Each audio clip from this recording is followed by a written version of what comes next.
Okay. तो जो चीज़ हमने अभी डिस्कस किया कि जावास्क्रिप्ट पिक्चर में आया क्यों, क्योंकि ये सर्वर साइड टेक्नोलॉजीज जो थे ये तो ऑलरेडी अपना काम कर रहे थे, ये यूजर से डेटा रिसीव कर रहे थे, यूजर को डायनामिक डेटा मतलब डिस्प्ले करा रहे थे। तो फिर जावास्क्रिप्ट की जरूरत क्यों पड़ी? जैसे कि हमने सिनारियो डिस्कस किया कि लॉगिन पेज का, जिसमें कि एक यूनिवर्सल ट्रूथ है कि अगर आपने यूजर नेम और पासवर्ड एंटर नहीं किया है तो आप लॉगिन नहीं कर सकते हैं, इसमें कोई डाउट नहीं है। हाँ, आप गलत डेटा, गलत यूजर नेम और पासवर्ड एंटर किए हैं, वो वैलिडेट करेगा, उसके बाद एरर मैसेज देगा, that is a different scenario. But जब तक आपने कुछ एंटर नहीं किया तब तक आप लॉगिन नहीं कर सकते, राइट?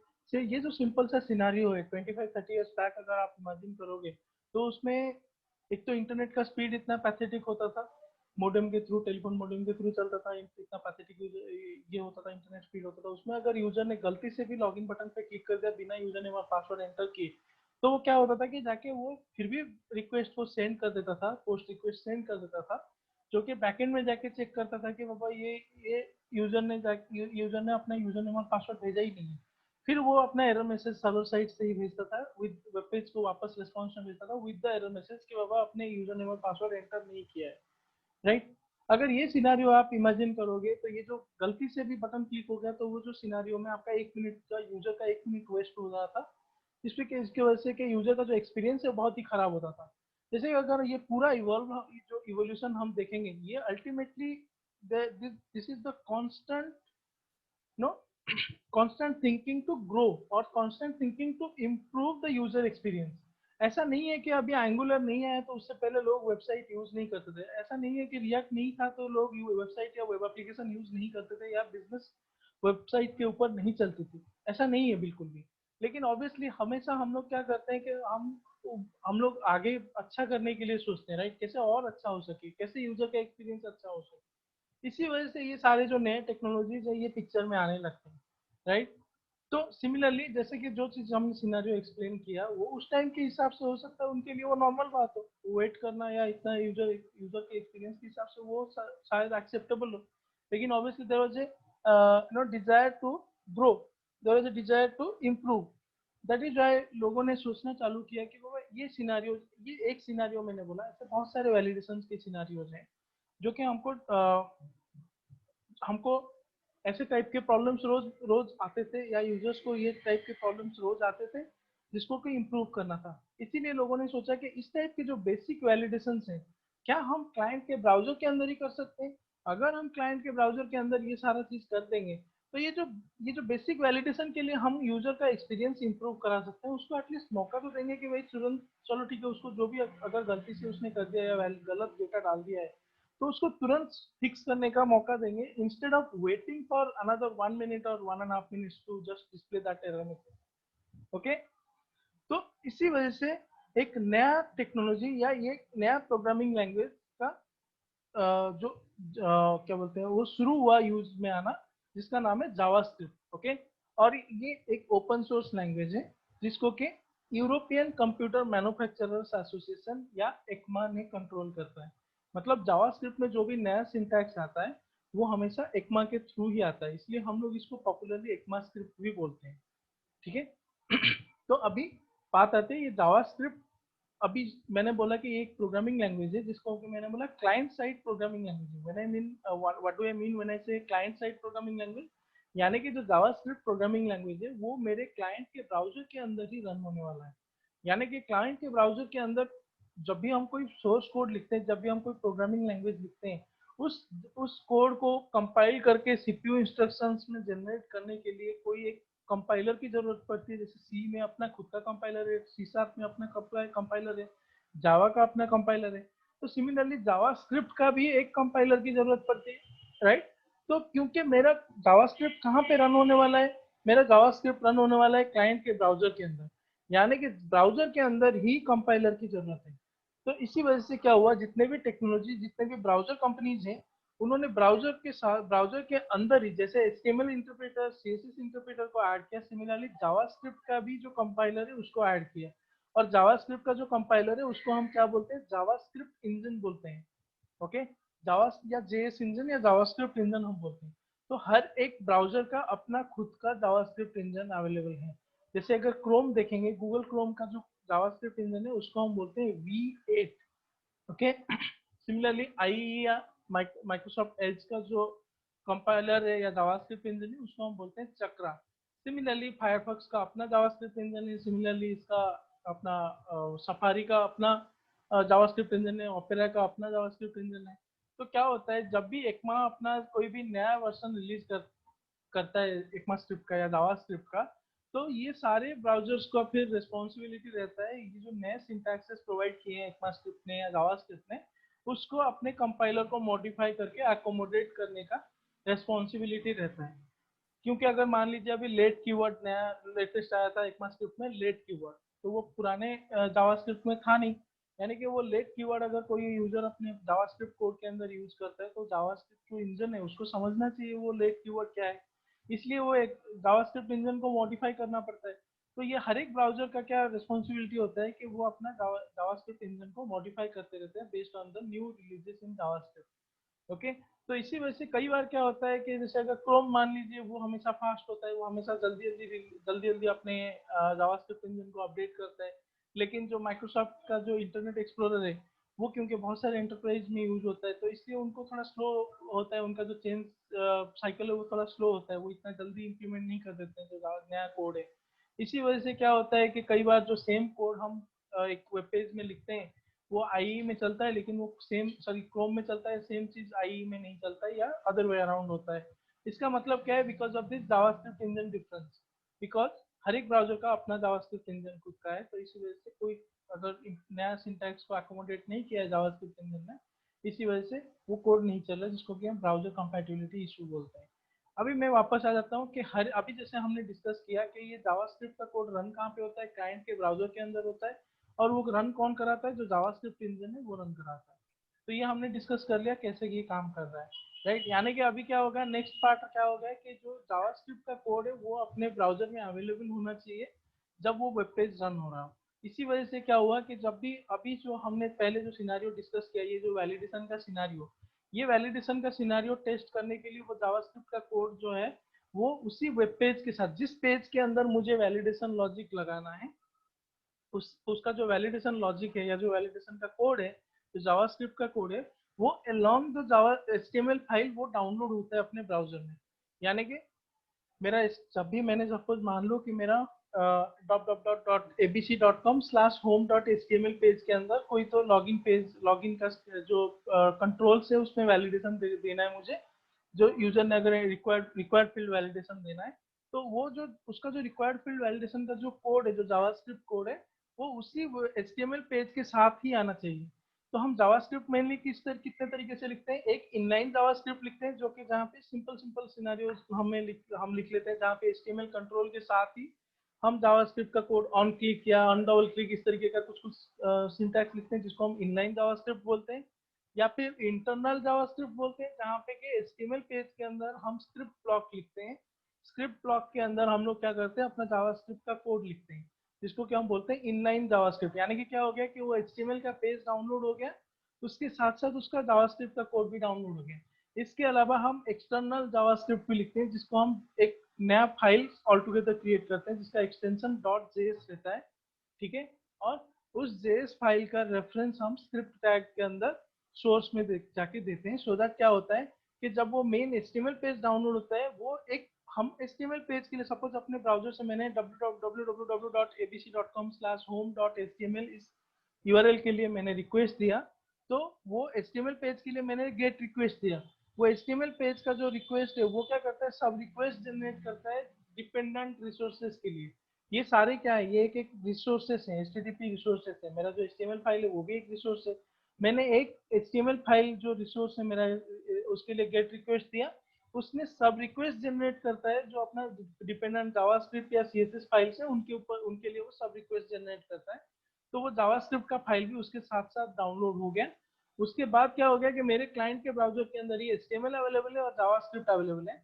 अभी नेक्स्ट स्टेप क्या है कि वो जावास्क्रिप्ट का कोड जो हमने लिखा हुआ है, अगर हमने सही कोड लिखा हुआ है तो वो फिर क्या होगा कि वो काम में आ जाएगा कब, जब उसका रिक्वायर्ड इवेंट जब ट्रिगर होगा। यानी कि अगर जो सिनेरियो, वापस आ जाता हूँ मैं, साइन इन वाला या लॉगिन वाला जो सिनेरियो है, अगर यूजर ने लॉगिन पे क्लिक किया तो सबसे पहले जो वैलिडेटर कोड है जावास्क्रिप्ट का वो रन होगा। वो देखेगा कि यूजर ने अपने यूजर नेम और पासवर्ड वाले टेक्स्ट बॉक्स में कुछ एंट्री किया है या नहीं किया है। अगर यूजर ने एंट्री नहीं किया है तो उस सिनारियो में वो क्या करेगा, उसको तुरंत ही एरर मैसेज देगा कि बॉस आपने यूजर नेम और पासवर्ड एंटर नहीं किया है। तो उससे क्या हो गया कि मेरा जो 1-1.5 मिनट का टाइम वेस्ट हो रहा था ये सिंपल सा चीज करने के लिए, ये मेरा टाइम का बचत हो गया।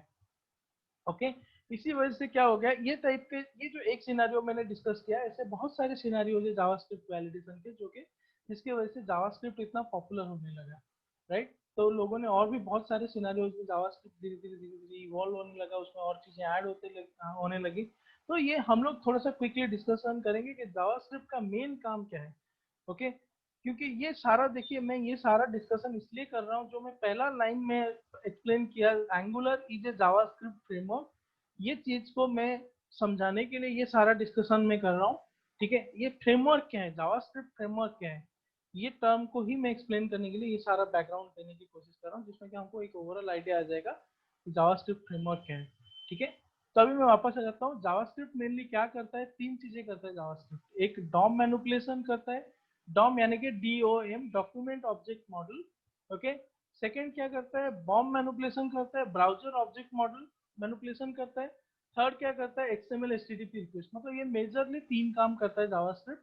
ओके, जब मैं बोलता हूँ कि डॉम मैनिपुलेशन करता है, उसका मतलब क्या है। ओके, मैं एक बार अपने ब्राउजर को ओपन करता हूँ।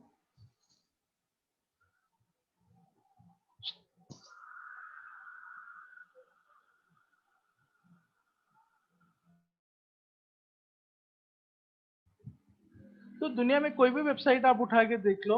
ओके, कोई भी वेबसाइट आप उठा के देख लो, तो वो अल्टीमेटली कहाँ पे चलता है। मेरी जो वेबसाइट है वो यहाँ से लेके कोई भी, फेसबुक हो गया, गूगल हो गया, कोई भी हो गया, वो अल्टीमेटली ये जो सेक्शन है, व्हाइट वाला सेक्शन है जहाँ पे गूगल लिखा हुआ है, ये जो व्हाइट सेक्शन है, ये यहीं पे ही चलता है दुनिया में। कोई भी वेबसाइट उठा के देख लो, तो ये जो सेक्शन है जहाँ पे वेब पेज लोड होता है, तो अल्टीमेटली अपना एक वेब पेज, कोई भी वेब पेज उठा के देख लो, उसका एक पर्टिकुलर स्ट्रक्चर होता है, राइट। उसका एक पर्टिकुलर स्ट्रक्चर होता है। वो स्ट्रक्चर क्या होता है,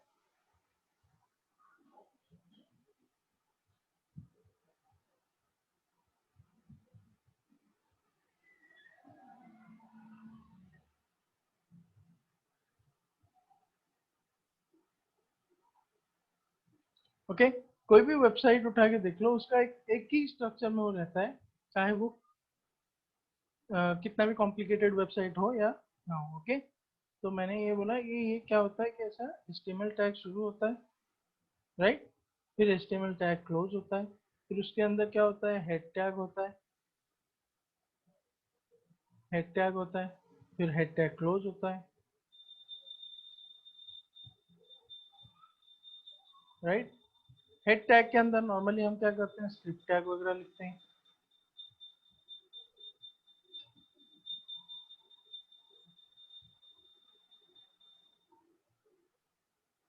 या फिर टाइटल टैग लिखते हैं, राइट।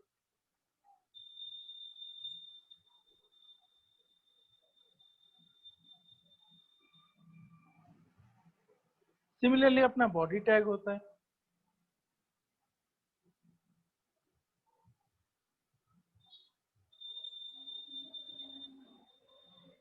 तो बॉडी टैग के अंदर हम क्या करते हैं, अपने ड्यू और बाकी की चीजें लिखते हैं, सॉरी।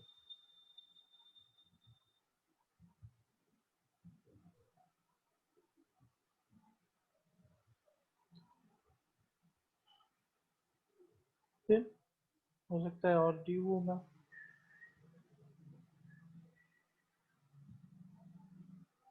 राइट।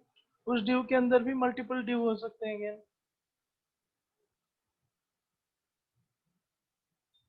ठीक है,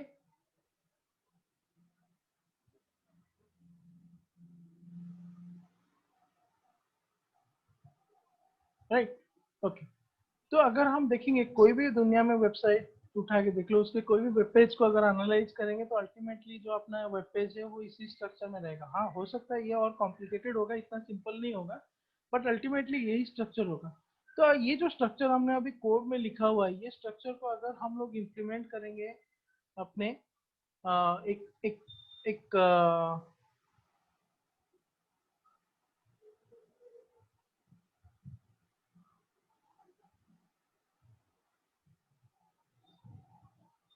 ये स्ट्रक्चर को अगर हम देखेंगे तो अल्टीमेटली ये स्ट्रक्चर क्या है, ये स्ट्रक्चर कुछ इस तरीके का है। मतलब अपना HTML टैग होगा,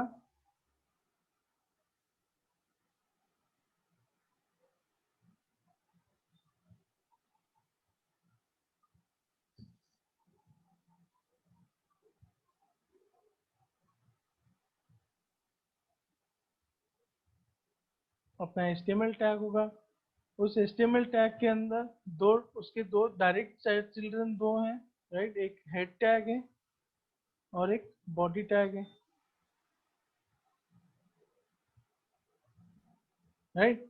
हेड टैग के डायरेक्ट चिल्ड्रन कौन है, एक टाइटल टैग है और एक अपना स्क्रिप्ट टैग है, राइट। सिमिलरली अगर बॉडी को देखेंगे तो उसमें अभी के सिनारियो में क्या है, दो डिव है डायरेक्ट। उसमें से एक डिव में कुछ तो टेक्स्ट लिखा हुआ है, तो ये उसका वो टेक्स्ट उसका चाइल्ड हुआ। सिमिलरली जो दूसरा डिव है उसके डायरेक्टली दो चिल्ड्रन है, एक दो डिव है एक्चुअली उसके चिल्ड्रन, राइट। तो ये जो पूरा स्ट्रक्चर है, ये अल्टीमेटली क्या हुआ कि ये अल्टीमेटली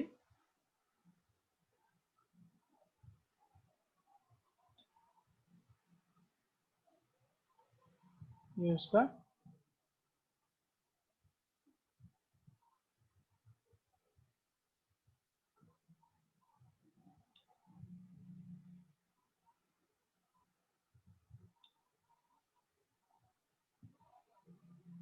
अगर ये इसको कनेक्ट करके देखेंगे तो क्या हो रहा है, ये अल्टीमेटली ये इसी तरीके का कुछ स्ट्रक्चर है अपने पेज में, राइट।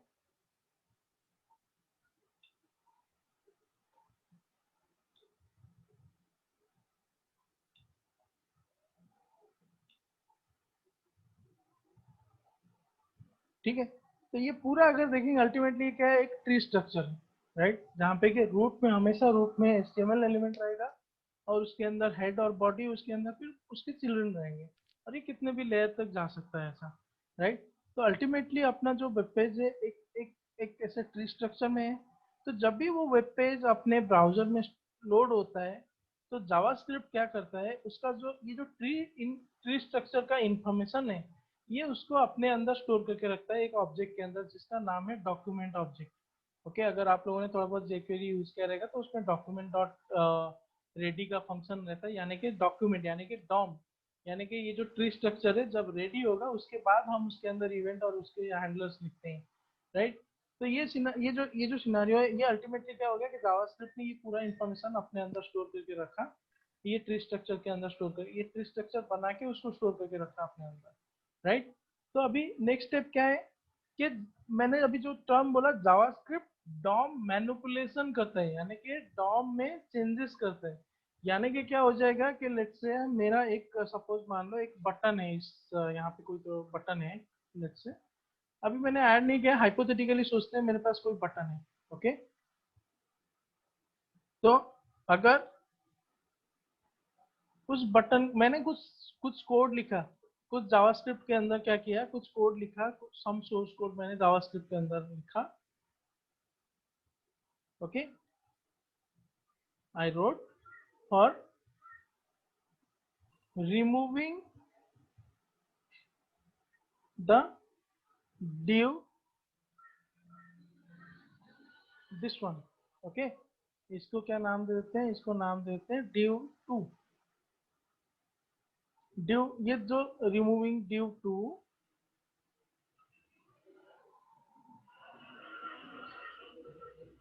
ओके, और hiding this two div 2, okay. तो मैं कुछ सोर्स कोड लिखूंगा, यानी कि क्या सोर्स कोड लूंगा वो that is different thing, but क्या हो रहा है जो ओरिजिनल स्ट्रक्चर है डॉम का उसमें से मैं ये div को हटा दे रहा हूँ, ओके। ओरिजिनल स्ट्रक्चर में से ये div को मैं हटा दे रहा हूँ, right. Which is that means मैं क्या कर रहा हूँ, जो ओरिजिनल स्ट्रक्चर है उसको मैनिपुलेट कर रहा हूँ। तो मैं यही मतलब मेरा मतलब यही है जब मैं बोलता हूँ कि जावास्क्रिप्ट लिख के मैं डॉम मैनिपुलेशन करता हूँ, यानी कि मैं डॉम का जो ओरिजिनल स्ट्रक्चर है उसको मैनिपुलेट कर रहा हूँ ये जावास्क्रिप्ट कोड लिख के, राइट। तो उसमें नॉट ओनली सिर्फ रिमूव करना है, डायनामिकली टेबल डायनामिकली एलिमेंट को क्रिएट करके ऐड करना। यानी कि सपोज मैं कुछ कोड लिखूंगा उसमें मैं कुछ कोड लिखूंगा इस बटन के क्लिक पे या डिव के क्लिक पे या ड्रॉप डाउन चेंज पे या किसी पे भी, मतलब ये सारे जो इवेंट्स हैं इनके ऊपर या कोई भी सिनेरियो पे अगर मैं कुछ जावास्क्रिप्ट कोड लिखूंगा उसमें मैं क्या करना चाहता हूँ, इस डिव के अंदर या ये डिव के अंदर एक और डिव में ऐड करना चाहता हूँ, एक और डिव में ऐड करना चाहता हूँ। ये डिव पहले से अवेलेबल नहीं है, मैं डायनामिकली इसको क्रिएट करके ऐड कर देना चाहता हूँ। ओके, या फिर मैं किसी डिव का या किसी पैराग्राफ का क्या है किसी बटन का टेक्स्ट को चेंज करना चाहता हूँ, उसके बैकग्राउंड कलर को या सीएसएस कलर स्टाइल को चेंज करना चाहता हूँ। यानी कि जो ओरिजिनल स्ट्रक्चर है डॉम का या एचटीएमएल डॉक्यूमेंट का उसको मैं मैनिपुलेट कर रहा हूँ, उसके लिए मैं कुछ जावास्क्रिप्ट में मेरे पास सोर्स कोड्स अवेलेबल है या जो जावास्क्रिप्ट में कोड अवेलेबल है, सिंटैक्सेस अवेलेबल है, उनको यूज करके मैं ये कर सकता हूँ।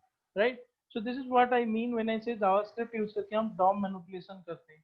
ओके, नेक्स्ट नेक्स्ट स्टेप क्या है, मैंने दूसरा चीज क्या बोला, जावास्क्रिप्ट यूज करके हम बॉम मैनिपुलेशन करते हैं। बॉम का फुल फॉर्म क्या है, ब्राउजर ऑब्जेक्ट मॉडल। ओके, तो जावास्क्रिप्ट यूज करके हम ब्राउजर ऑब्जेक्ट मॉडल को मैनिपुलेट करते हैं। यानी कि नेक्स्ट स्टेप में अभी मैं आता हूँ ब्राउजर के ऊपर वापस आता हूँ। देखो अभी ब्राउजर में मैंने बोला कि ये ऑब्वियसली यही सेक्शन पे वेब पेज लोड होता है, उसके अलावा भी ब्राउजर में ये वाला पार्ट है जहाँ पे यूआरएल टाइप होता है, जहाँ पे मेरा ये रीलोड वाला बटन है, बैक फॉरवर्ड वाला बटन है। राइट, यहाँ पे प्रिंट का ऑप्शन है, हिस्ट्री का ऑप्शन है। राइट, तो मैं अगर मैं प्रिंट पे क्लिक करता हूँ तो क्या होता है कि जो भी as it is web page में मेरा डिस्प्ले हो रहा है वही मेरा प्रिंट होने के लिए आ जाता है, ब्राउजर के अंदर जो भी डिस्प्ले हो रहा है वो मेरे प्रिंट के लिए आ जाता है। राइट, यानी कि ये एक ब्राउजर का फीचर है, ये कोई स्पेसिफिक वेब पेज का फीचर नहीं है। ऐसा नहीं है कि मैं फेसबुक ओपन करूंगा तो उसमें प्रिंट का ऑप्शन आएगा, गूगल ओपन करूंगा तो उसमें प्रिंट का ऑप्शन नहीं आएगा। राइट, तो ये जो ब्राउजर रिलेटेड फीचर्स है इनको भी मैं कंट्रोल कर सकता हूँ या इनको भी मैं यूज कर सकता हूँ या मैनिपुलेट कर सकता हूँ यूजिंग जावास्क्रिप्ट। मैं कुछ कोड लिखूंगा जिसमें कि ये बटन की क्लिक पे, ये वाले बटन की क्लिक पे मैं बोलूंगा कि जो भी मेरे पेज में है उसको प्रिंट करो। मैं ये ब्राउजर का प्रिंट वाला बटन यूज कर सकता हूँ, दैट इज फाइन, मैं वो अवेलेबल है, मैं मना नहीं कर रहा हूँ। लेकिन स्टिल अगर मैं यहाँ पे अपने पेज के अंदर ये कस्टमाइज की जगह एक प्रिंट बोल के बटन दे के उसकी क्लिक पे मैं ये जो भी दिखा रहा है उसको प्रिंट करना चाहता हूँ, तो भी उसके लिए कोड अवेलेबल है जावास्क्रिप्ट के अंदर, वो यूज करके मैं उसको प्रिंट करा सकता हूँ, उसकी हिस्ट्री में बैक कर सकता हूँ, मतलब फॉरवर्ड बैक कर सकता हूँ, पेज को रीलोड कर सकता हूँ, उसके यूआरएल चेंज कर सकता हूँ। ये सारे जो ब्राउजर रिलेटेड फीचर्स हैं इनको भी मैं मैनिपुलेट कर सकता हूँ जावास्क्रिप्ट यूज करके। इसी को हम बोलते हैं बॉम मैनिपुलेशन या browser object model manipulation. Okay, या फिर कुछ पॉपअप दिखाना चाहता हूँ या फिर कोई एक सिंपल सा कंफर्म वाला बॉक्स दिखाना चाहता हूँ। राइट, ये जो सारे सिनारियोज है इनको हम क्या बोलते हैं, अपना बॉम्ब मैनिपुलेशन बोलते हैं। अभी थर्ड चीज पे आता हूँ मैं, थर्ड चीज में अपना आता हूँ जब कि अपना एक्सएमएल एचटीटीपी रिक्वेस्ट या पॉपुलरली हम उसको एजेक्स बोलते हैं कई जगह पे। तो ये क्या होता है सिंपली, अगर आप देखोगे 10 साल पहले 15 साल पहले जो मोस्टली वेब पेजेस होते थे उसमें आपने कोई भी बटन पे क्लिक किया पेज रीलोड होता था जब तक वो इंफॉर्मेशन रिफ्रेश ना हो जाए। लेकिन अगर आज के टाइम पे कोई भी वेबसाइट देखेंगे, मोस्ट ऑफ द वेबसाइट क्या होता है आपका, आप उसमें बटन क्लिक करते हो आपका पेज रीलोड नहीं होता है, स्टिल आपका डेटा रिफ्रेश हो जाता है। यानी कि सिंपल सा सिनारियो है कि अगर आपका सेम पेज के अंदर लिस्ट डिस्प्ले हो रहा है, नीचे उसमें आपको नया स्टूडेंट ऐड करने का ऑप्शन दिया हुआ है, आपने ऐड न्यू स्टूडेंट पे क्लिक किया, आपको टेक्स्ट बॉक्सेस आ गए, टेक्स्ट एरियाज आ गए, आपने उसमें डेटा इनको फिल किया, ऐड पे क्लिक किया, इमीडिएटली क्या हो जाता है बैक, मतलब बिना पेज रिलोड हुए मेरा डेटा जाके बैकएंड में डेटाबेस में स्टोर हो जाता है और वो उसके बाद क्या हो जाता है मेरा जो टेबल है वो रिफ्रेश हो जाता है या जो मेरा डेटा लिस्ट है वो रिफ्रेश हो जाता है based on the updated data. Okay, तो ये जो चीज है, तो पहले के टाइम पे क्या होता था जब भी मैं ऐड पे क्लिक करता था मेरा पेज रिलोड होता था और उसके बाद फिर वो डेटाबेस में जाके स्टोर होने के बाद वो अपडेटेड पेज आता था जिसमें कि मेरा अपडेटेड डेटा अवेलेबल होता था। ये जो सिनेरियो मैंने बोला इसको बोलते थे हम सिंक्रोनस वे। ओके, ये सिंक्रोनस तरीके से काम करते थे, जब तक एक रिक्वेस्ट कंप्लीट नहीं होता था तब तक हम दूसरा रिक्वेस्ट दूसरा कुछ पेज में कर नहीं पा रहे थे। तो लेकिन अभी क्या हो गया है कि जो जावास्क्रिप्ट की वजह से क्या हो गया, जावास्क्रिप्ट ने क्या किया, एक एक्सएमएल एचटीटीपी रिक्वेस्ट जो जो, जो सिनेरियो अभी हमने डिस्कशन किया कि मैंने ऐड बटन पे क्लिक किया, मेरा पेज रीलोड हुआ। इसका मतलब क्या हुआ, ऐड बटन के क्लिक पे मेरा फॉर्म जो है वो सबमिट हुआ है, मेरा पेज पोस्ट हुआ है। ओके, मेरे ब्राउजर से एक पोस्ट रिक्वेस्ट जनरेट हुआ। उस पोस्ट रिक्वेस्ट में क्या हो गया कि जो भी यूजर ने इंफॉर्मेशन भरा है उसमें HTML वेब पेज में, वो सीरियलाइज होके मेरे सर्वर के पास चला गया, उसमें डेटाबेस में बैकएंड में लेके स्टोर कर रहा है। और जब वो स्टोर हो गया तो उसके बाद जो अपडेटेड पेज दिखाना है रिस्पॉन्स में, वो आता था दिखाने के लिए। तब तक वो पेज रिलोड होते हुए रहता था, राइट। ये सिंक्रोनस तरीका है। तो ये जो चीज हो रहा था ये किसकी वजह से हो रहा था, एक HTTP रिक्वेस्ट की वजह से हो रहा था। यानी कि मेरे क्लाइंट के ब्राउजर से एक HTTP पोस्ट रिक्वेस्ट इनिशिएट हुआ, जिसकी वजह से पेज सिंक्रोनस, क्योंकि ये सिंक्रोनस रिक्वेस्ट था, जो स्टैंडर्ड HTTP रिक्वेस्ट वो हमेशा सिंक्रोनस होता है। इसी वजह से क्या हुआ, जो मेरा पेज का जो मेन थ्रेड है वो बिजी रहा, राइट, जब तक वो पेज रीलोड ना हो जाए। लेकिन अभी XML HTTP रिक्वेस्ट के केस में क्या होता है, वो जो मेन थ्रेड है पेज का उसको बिजी नहीं रखता है, वो बैकएंड में मतलब बिहाइंड द सीन क्या करता है कि HTTP अल्टीमेटली HTTP रिक्वेस्ट की जरूरत है, क्योंकि जब तक वो डेटा में बैकएंड में, क्योंकि मेरा जो जावास्क्रिप्ट है या एंगुलर या जो भी फ्रंट एंड से मैं डायरेक्टली डेटाबेस को कनेक्ट नहीं कर सकता हूँ। मैं कर सकता हूँ, उसमें ऑप्शन अवेलेबल है, लेकिन वो फिजिबल नहीं है। उसका रीजन क्या है, क्योंकि ये क्लाइंट साइड में मैं मेरा कोड चल रहा है, तो मेरे क्लाइंट के ब्राउजर को मैं भेज रहा हूँ, पूरा डेटाबेस का इंफॉर्मेशन भेज रहा हूँ, उसका कनेक्शन स्ट्रिंग और वो सब भेज रहा हूँ। वो मतलब मैं एक्सपोज कर रहा हूँ, अपने एप्लीकेशन को वल्नरेबल बना रहा हूँ, राइट। यानी कि कोई भी अगर थोड़ा सा स्मार्ट रहेगा तो अपना मेरा डेटाबेस का डिटेल्स ले लेगा और मेरे डेटाबेस को कनेक्ट करके मेरे डेटा को हैक कर सकता है या गलत तरीके से यूज कर सकता है। इसीलिए हम लोग जावास्क्रिप्ट में डेटाबेस को कनेक्ट नहीं करते हैं कभी भी, राइट। इसलिए क्या करते हैं, हम हमेशा HTTP रिक्वेस्ट भेज देते हैं सर्वर को, और सर्वर के अंदर ही हम ये डेटाबेस को कनेक्ट करते हैं। उसका जो इन्फॉर्मेशन है डेटाबेस का वगैरह वो सर्वर में रहता है, जो कि डायरेक्टली एक्सपोज होने के चांसेस कम होते हैं, राइट।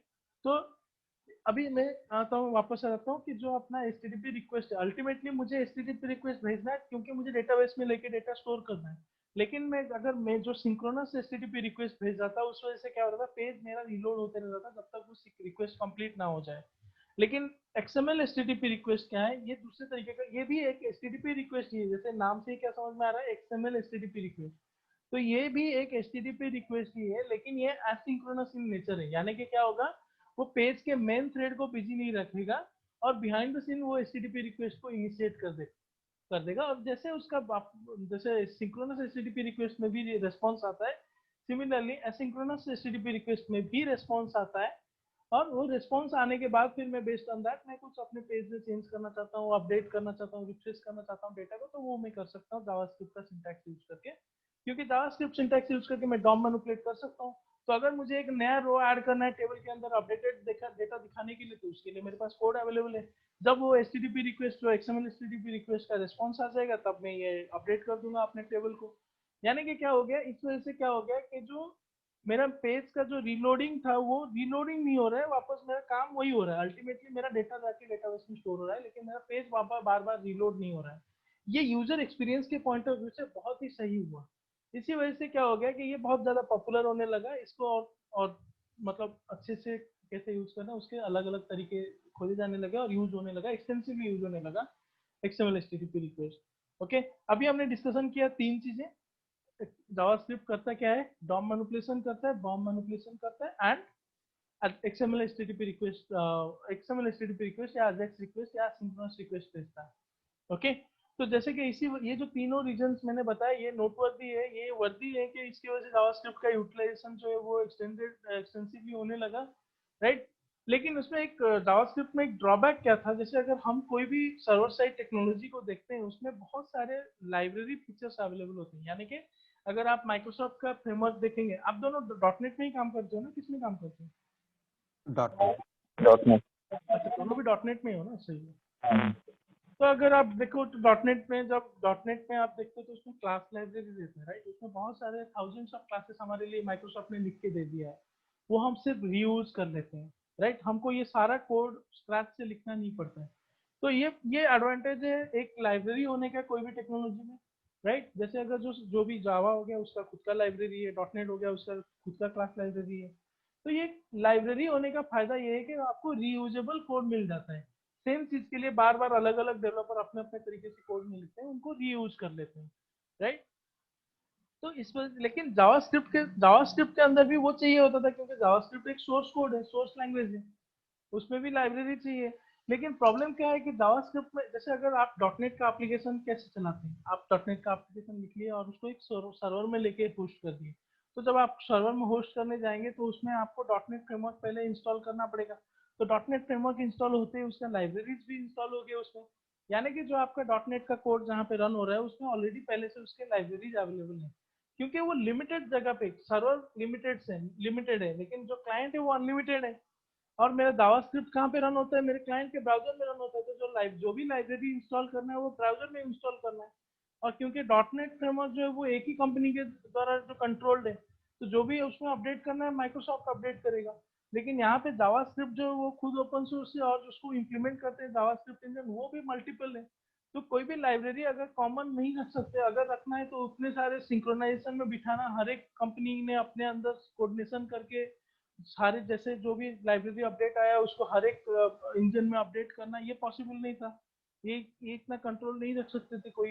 इसी वजह से क्या हो गया कि जावास्क्रिप्ट में से लाइब्रेरी का कंसेप्ट नहीं था। जो भी है आप सोर्स कोड लिखो, काम हो जाएगा। तो लाइब्रेरी पहले से कोई इंस्टॉल नहीं होता था जावास्क्रिप्ट के अंदर, या ना अभी भी है। ओके। लेकिन लाइब्रेरी का जरूरत तो था। इसी वजह से क्या हुआ कि जो अपने जावास्क्रिप्ट के लाइब्रेरीज हैं उनको यूज में आने लगे। उनको किस तरीके से, जो सिंपल फंडा है जिस तरीके से जावास्क्रिप्ट काम करता है, अगर आप देखोगे, मैं एक सिंपल सा सिनेरियो अभी डिस्कशन करता हूँ। अगर आप समझ में आ रहा है ना, या बोर हो रहा है, ज्यादा डिटेल्स हो रहा है क्या? नहीं नहीं।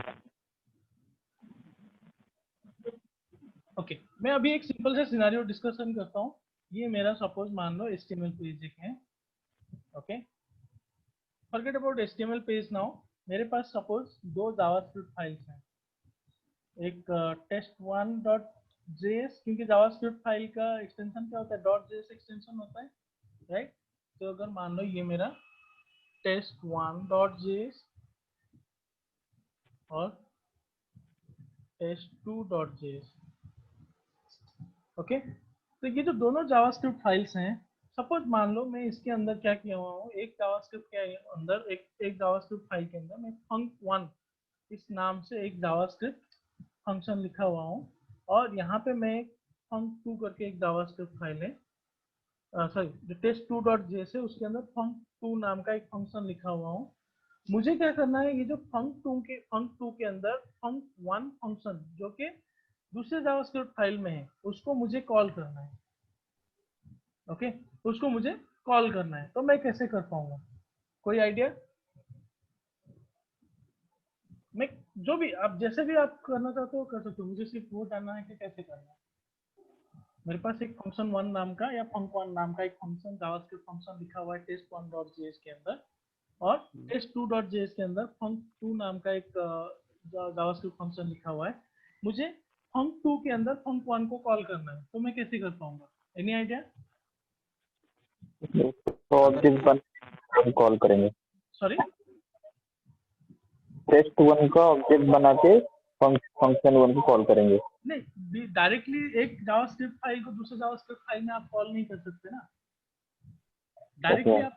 तो उसके लिए क्या होता है, अपना एक सिंपल सा फंडा है जो ट्रेडिशनली चलते आ रहा है कि सपोज मान लो ये मेरा test.html है। तो हम लोग क्या करते हैं, जो अपना test1.js है उसको भी हम कनेक्ट करते हैं, उसका रेफरेंस देते हैं स्क्रिप्ट टैग के थ्रू test.html में, और इसका भी रेफरेंस देते हैं अपने test1.html में। तो अभी क्या हो गया कि ये दोनों जावास्क्रिप्ट फाइल का रेफरेंस एक ही फाइल के अंदर आ गया, राइट। एक ही फाइल के अंदर आ गया, तो इस वजह से क्या हो गया कि ये दोनों जो है वो एक ही स्कोप में आ गए, राइट। अभी दोनों जब क्योंकि एक ही स्कोप में है, इसलिए हम लोग क्या कर सकते हैं, अभी func1 फंक्शन को func2 के अंदर डायरेक्टली कॉल कर सकते हैं। लेकिन यहाँ पे कैच क्या है, कैचिंग पॉइंट क्या है कि ये डिपेंडेंट हो रहा है हमेशा HTML फाइल के अंदर, राइट। एक HTML फाइल के अंदर दोनों जावास्क्रिप्ट फाइल का रेफरेंस दे दो, तब जाके आप एक जावास्क्रिप्ट फाइल को दूसरे जावा, मतलब एक जो एक फंक्शन या कोई भी कोड जो भी एक जावास्क्रिप्ट फाइल में लिखा हुआ है उसको दूसरे जावास्क्रिप्ट फाइल के अंदर आप कॉल कर सकते हो, राइट। तो यही यही जो ये जो कंसेप्ट है, इसी को इम्प्लीमेंट करके लोगों ने जावास्क्रिप्ट लाइब्रेरीज बनाने चालू की। यानी कि क्या हो गया, forget about this thing now, forget about this test2.js now. इसकी जगह पे हम लोग सोचते हैं jQuery तरीके का कोई भी जो जावास्क्रिप्ट लाइब्रेरीज है उनके बारे में डिस्कस करते हैं। तो ये सेम फंडा इम्प्लीमेंट किया इंस्टेड ऑफ दिस test2.js। यहाँ पे सपोज मान लो कि jQuery.js आ गया। यानी कि jQuery क्या है, ये एक सिंपल सा जावास्क्रिप्ट फाइल है। आप लोग अगर jQuery यूज किए रहोगे तो उसमें क्या होता है कि हम लोग एक जावास्क्रिप्ट फाइल डाउनलोड करते हैं, jQuery उसका वर्जन नंबर रहता है -3.1.4 और something like that, .js file ही रहता है, राइट। एक जावास्क्रिप्ट फाइल ही है वो, उसके अंदर बहुत सारा कोड प्री डिफाइंड लिखा हुआ है। ओके, हम लोग क्या करते हैं, अगर हमको jQuery यूज करना है, यानी कि jQuery उस फाइल के अंदर क्या किया हुआ है jQuery ने या उस कंपनी ने या उन डेवलपर्स ने क्या किया है, बहुत सारे कोड जो फंक्शन है, जो रीयूजेबल फंक्शन है, जो ऐसे सिनारियोज है जो कि हमारे रेगुलर लाइफ में काम में आते हैं और वो जावास्क्रिप्ट में अवेलेबल नहीं है, उनको वो पहले से उसमें ऐड करके रखे हुए रहते हैं। हम लोग को क्या करना है, उसको यूज करना रहता है सर। तो हम लोग कैसे यूज करते हैं, वही test1.js test2.js वाला जो सिनारियो, सेम सिनारियो उसकी जगह test2 की जगह हम लोग jQuery, मतलब यानी कि jQuery.js का रेफरेंस ऐड कर देते हैं अपने पेज में। उसके बाद जो दूसरा जो जावास्क्रिप्ट फाइल जो हमने बनाया हुआ है उसके अंदर डायरेक्टली jQuery के फंक्शंस को यूज करना चालू कर देते हैं। ओके, तो यही फंडा यूज करके जितने भी जावास्क्रिप्ट लाइब्रेरी है उनका काम करने का फंडा, यही सिंपल सा फंडे के ऊपर वो लोग काम करते थे। उनका जो जावास्क्रिप्ट लाइब्रेरीज है jQuery और बाकी के जितने जावास्क्रिप्ट लाइब्रेरी है, उनका कोई अलग खुद का एग्जीक्यूशन लॉजिक नहीं था। वो सिंपल सा जावास्क्रिप्ट जैसे काम करता है जावास्क्रिप्ट, क्योंकि वो अल्टीमेटली उस फाइल के अंदर सिंपल जावास्क्रिप्ट ही लिखा हुआ था, कुछ अलग नहीं लिखा हुआ था। कोई अलग प्रोग्रामिंग लैंग्वेज या कोई फ्रेमवर्क नहीं था, कुछ नहीं था, कुछ उसका जो एग्जीक्यूशन लॉजिक है सिंपल जावास्क्रिप्ट के ऊपर ही बेस्ड था। या ये चीज ये था कि उसमें बहुत सारे फंक्शंस पहले से लिखे हुए थे, या बहुत सारा कोड पहले से लिखा हुआ था जो कि हमको रीयूज करने को आ रहा था, हम उसको रीयूज कर पा रहे थे। वो एक एडवांटेज था। उसमें क्या हमारा क्या फायदा हो रहा था कि हमको लेस कोड लिखना पड़ रहा था। जो चीज हम jQuery में 2 लाइन में कर पा रहे हैं, वो सेम चीज हमको अगर प्योर जावास्क्रिप्ट में करना रहता था तो हो सकता है हमको 20 लाइन का कोड लिखना पड़ सकता था। ओके, यही एडवांटेज था। इसी वजह से क्या हो गया कि जो जावास्क्रिप्ट लाइब्रेरीज हैं, मेनली jQuery वगैरह, ये सब ये बहुत पॉपुलर होने लगे, इनका यूज एक्सटेंसिवली होने लगा। ओके, और लेकिन अल्टीमेटली जैसे कि मैंने बोला कि अल्टीमेटली इनका जो काम करने का तरीका है, जैसे जावास्क्रिप्ट काम करता है वैसे ही ये लोग काम करते हैं। सिंपल, पहले डॉम को रेडी होने देते हैं, पेज रेडी होता है, उसके बाद उसके इवेंट और उसके इवेंट हैंडलर जो है वो एग्जीक्यूट होना चालू होते हैं। तो वो डॉम रेडी होना भी अल्टीमेटली एक इवेंट है। तो वो इवेंट, जैसे अगर मैं नॉर्मली क्या करता हूँ, jQuery जब लिखता हूँ तो डॉक्यूमेंट डॉट रेडी के अंदर मैं क्लिक इवेंट और उस बाकी के जो इवेंट्स है वो लिखता हूँ। नॉर्मली वो क्यों लिखता हूँ, यानी कि डॉम को पहले मैं रेडी हो जाने देता हूँ। मेरा डॉक्यूमेंट ऑब्जेक्ट मॉडल एक बार रेडी हो गया, मेरे जावास्क्रिप्ट ने उसको आइडेंटिफाई कर लिया, एनालाइज कर दिया, उस ट्री स्ट्रक्चर को एनालाइज कर दिया, उसके बाद मैं अपना कोड लिख देता हूँ, जिसमें कि मैं उसके कोई भी एलिमेंट के इवेंट के लिए इवेंट हैंडलर जो सब लिखता हूँ उसमें, राइट। तो ये जो सिनारियोज हैं, इसमें ये जो लाइब्रेरीज है इनका कोई अलग एग्जीक्यूशन लॉजिक नहीं था। ये सिंपल सा डॉम रेडी होने के बाद जो जावास्क्रिप्ट का एग्जीक्यूशन मॉडल है, सेम एग्जीक्यूशन मॉडल ये लोग जो जावास्क्रिप्ट लाइब्रेरीज है वो भी यूज करना मतलब यूज कर रहे थे बेसिकली, राइट।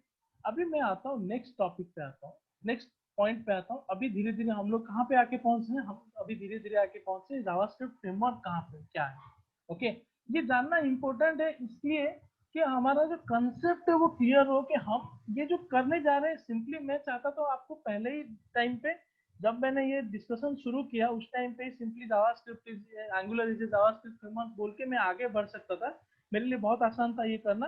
लेकिन मैं जानबूझ के ये पूरा बैकग्राउंड देने की कोशिश कर रहा हूँ ताकि आपको आइडिया रहे कि आप 10,000 फीट लेवल से आपको समझ में आए कि आप क्या कर रहे हैं, बेसिकली क्या सीख रहे हैं। वो अगर समझ में आया तो आप, सिंटैक्स सीखना कोई बहुत बड़ी बात नहीं होती है, सिंटैक्स आप समझ जाते हो धीरे धीरे। कोई और ऐसा नहीं है कि मैं आपको जो भी जितने भी सिंटैक्सेस बता दूंगा पहली बार में ही आपको याद रह जाएगा।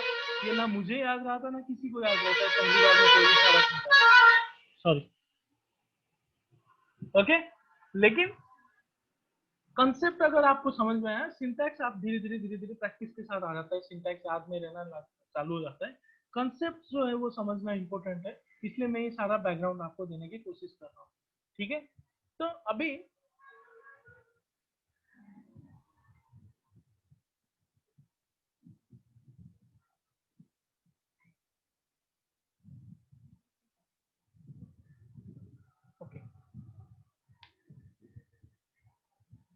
नेक्स्ट अभी मैं आता हूँ वापस से।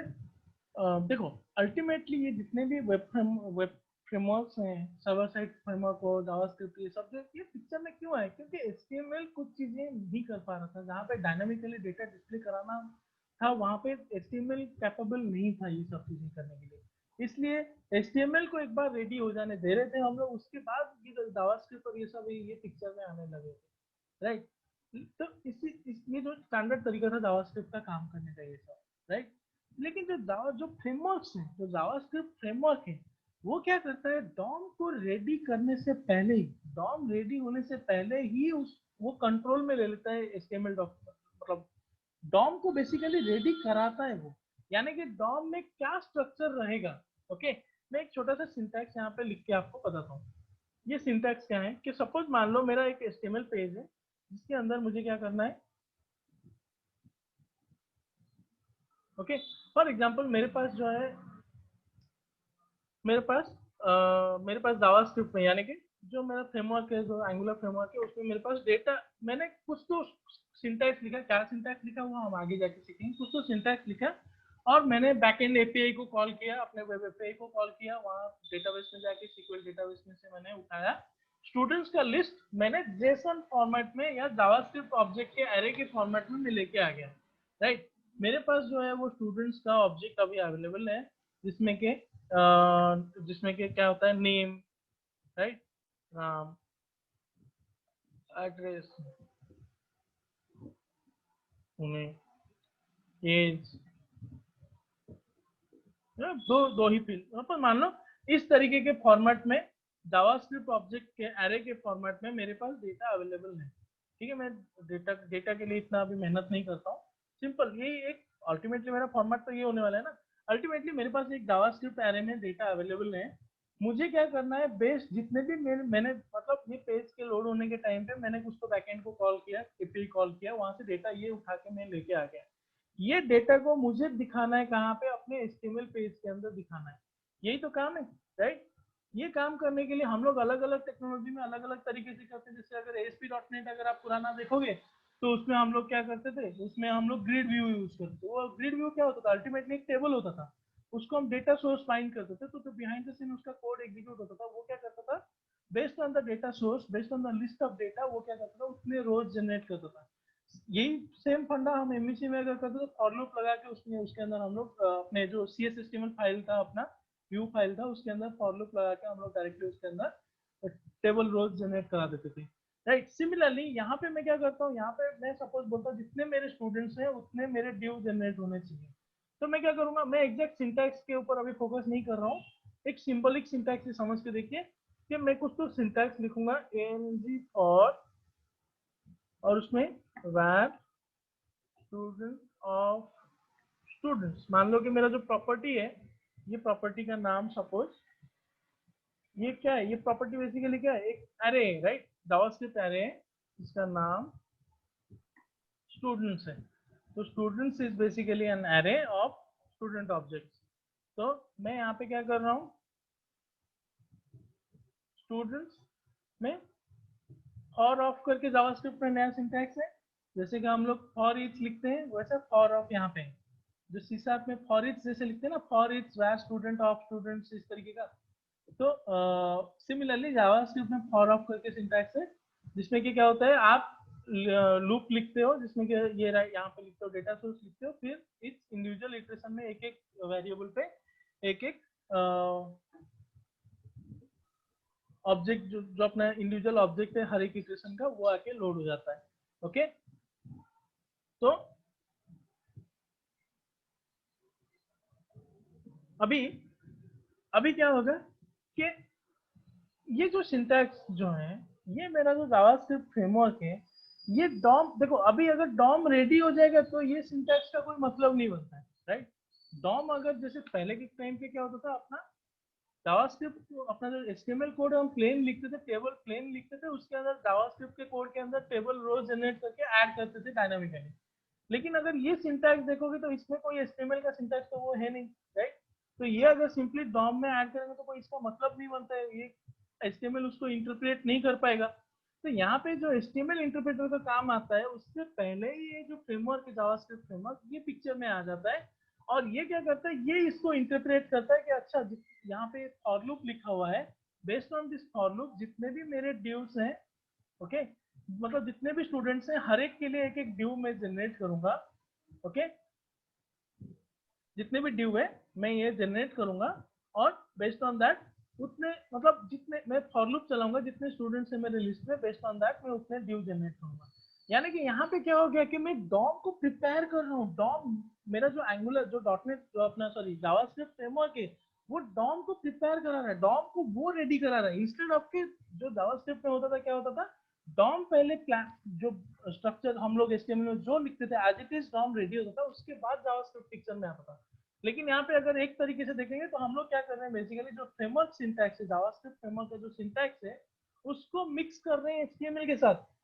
अगर आप देखोगे आइडियली HTML को इस तरीके का ही होना चाहिए था ना कि हम लोग HTML के अंदर ही डायरेक्टली फॉर लूप लिख सकते थे लेकिन प्योर HTML जो है वो ये अभी भी सपोर्ट नहीं करता है प्योर जो अपना जो सिंटैक्सेस है जहाँ पे डायनामिकली कुछ चीजें जनरेट होनी चाहिए तो वो अभी भी सपोर्ट नहीं करता है राइट तो इसीलिए ये अभी अगर एक तरीके से देखेंगे तो हम लोगों ने क्या किया हुआ है हम लोगों ने बेसिकली जावा जो अपना जावास्क्रिप्ट का सिंटैक्स है तो यानी कि जावास्क्रिप्ट फ्रेमवर्क यानी कि अल्टीमेटली ये जावास्क्रिप्ट ही हुआ ना तो जावास्क्रिप्ट का सिंटैक्स है उसको हमने मिक्स कर दिया HTML के साथ तो देखने में भी सिंपल लग रहा है जो भी देखेगा इस सिंटैक्स को उसको समझ में आएगा चलो ठीक है कुछ तो लिखा हुआ है यहाँ पे कोड एक फॉर लूप चल रहा है जहाँ पे कि जितने स्टूडेंट्स होंगे उतने ड्यू जनरेट होने वाले हैं राइट तो ये देखने में भी सिंपल लग रहा है और यहाँ पे काम क्या हो रहा है कि मेरा डॉम रेडी होने से जब मेरा डॉम रेडी होगा तब तक ये ngFor फॉर का सिंटैक्स नहीं रहेगा यहाँ पे क्या हो जाएगा उतने ड्यू क्रिएट हो गए रहेंगे यहाँ पे बेस्ड ऑन दैट उतने ड्यू क्रिएट हो गए रहेंगे जितने के मेरे स्टूडेंट्स हैं राइट हर एक स्टूडेंट के लिए एक एक ड्यू जनरेट हो गया रहेगा राइट तो समझ में आ रहा है मैं क्या बताने की कोशिश कर रहा हूँ जो जावास्क्रिप्ट था उसका काम क्या था डॉम एक बार रेडी हो जाए एज इट इज जो भी HTML में लिखा हुआ है उसके साथ डॉम रेडी हो जाएगा उसके बाद जावास्क्रिप्ट पिक्चर में आएगा लेकिन जो जावास्क्रिप्ट फ्रेमवर्क है वो क्या करता है कि डॉम को वो रेडी कराता है based on this no additional syntaxes which the framework is providing उसके बेस पे हम लोग क्या कर रहे हैं उसपे डिव्स या उतने टेबल रोज ये सब जनरेट करा रहे हैं डॉम को बेसिकली कंट्रोल करने हैं हम लोग जावास्क्रिप्ट फ्रेमवर्क यूज करके अभी समझ में आया ये जावास्क्रिप्ट फ्रेमवर्क क्या होता है यस ओके कोई डाउट कोई क्वेश्चंस नहीं अभी तक तो नहीं यानी डॉम मैनिपुलेशन जो चीज है यही है ना वो हाँ यहाँ पे भी डॉम मैनिपुलेशन ही कर रहा है लेकिन वो क्या कर रहा है ना डॉम थोड़ा अलग तरीके से कर रहा है ये क्या कर रहा है कि पहले से ही डॉम को अपने कंट्रोल में ले रहा है और डॉम को राइट ये खुद कर रहा है पहले क्या होता था कि हम लोग मींस अगर हम रजिस्टर्ड करवा देंगे जितने भी जावास्क्रिप्ट फ्रेमवर्क है पहले ही हाँ ऊपर तो उसके बाद में ये रेंडर करवाएगा डॉम को पहले प्रिपेयर करवाएगा कि हाँ हमें इस तरीके से चाहिए करेक्ट करेक्ट एग्जैक्टली यही नहीं करता है थोड़ा हम देखेंगे पहले हमको अलग से कुछ रजिस्टर वगैरह करने की जरूरत नहीं है वो डायनामिकली एंगुलर फ्रेमवर्क में उसको स्क्रिप्ट टैग्स वगैरह ऐड करेगा ठीक है हम लोग जब एक एंगुलर एप्लीकेशन अभी बनाएंगे ना तो उसमें थोड़ा आइडिया आ जाएगा तो एग्जैक्टली क्या करता है वो कैसे ऐड करता है तो जो चीज आप बोल रहे हो वो करेक्ट है लेकिन थोड़ा पार्शियली इनकरेक्ट है उसमें क्या होता है कि हमको कुछ एक्सप्लिसिटली स्क्रिप्ट ऐड करने की जरूरत नहीं पड़ती है वो क्या करता है एंगुलर क्या करता है डायनामिकली जो भी अल्टीमेटली क्या इसको जावास्क्रिप्ट ही है ना तो जो भी जावास्क्रिप्ट स्क्रिप्ट लगेगा जावास्क्रिप्ट का जो कोड लगेगा जो कि इसको डॉम को मैनिपुलेट कराएगा या कंट्रोल करेगा वो ऑटोमेटिकली वो ऐड करता है बिहाइंड ओके वो हम देखेंगे जब हम अपना एप्लीकेशन बनाएंगे ओके अभी 5-7 मिनट का ब्रेक लेते हैं मैं थोड़ा सा ब्रेकफास्ट करके ओके थोड़ा 5-7 मिनट का ब्रेक लेते हैं फिर हम रिज्यूम करेंगे ओके ठीक है थोड़ा तब तक आप थोड़ा रिवाइज कर लो मतलब सोच लो कि मैंने जो चीजें डिस्कस किया है उसमें क्या कुछ है क्वेरीज अगर है तो हम लोग डिस्कशन कर लेंगे वापस ठीक है ओके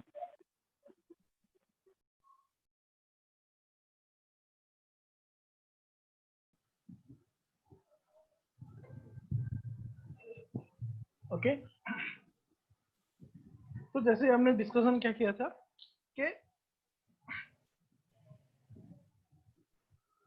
जो जावास्क्रिप्ट फ्रेमवर्क्स हैं ओके वो जो ट्रेडिशनल तरीका है जावास्क्रिप्ट का काम करने का कि फर्स्ट डॉम को रेडी होने दो डॉम को लोड होने दो उसके बाद इट विल टेक कंट्रोल।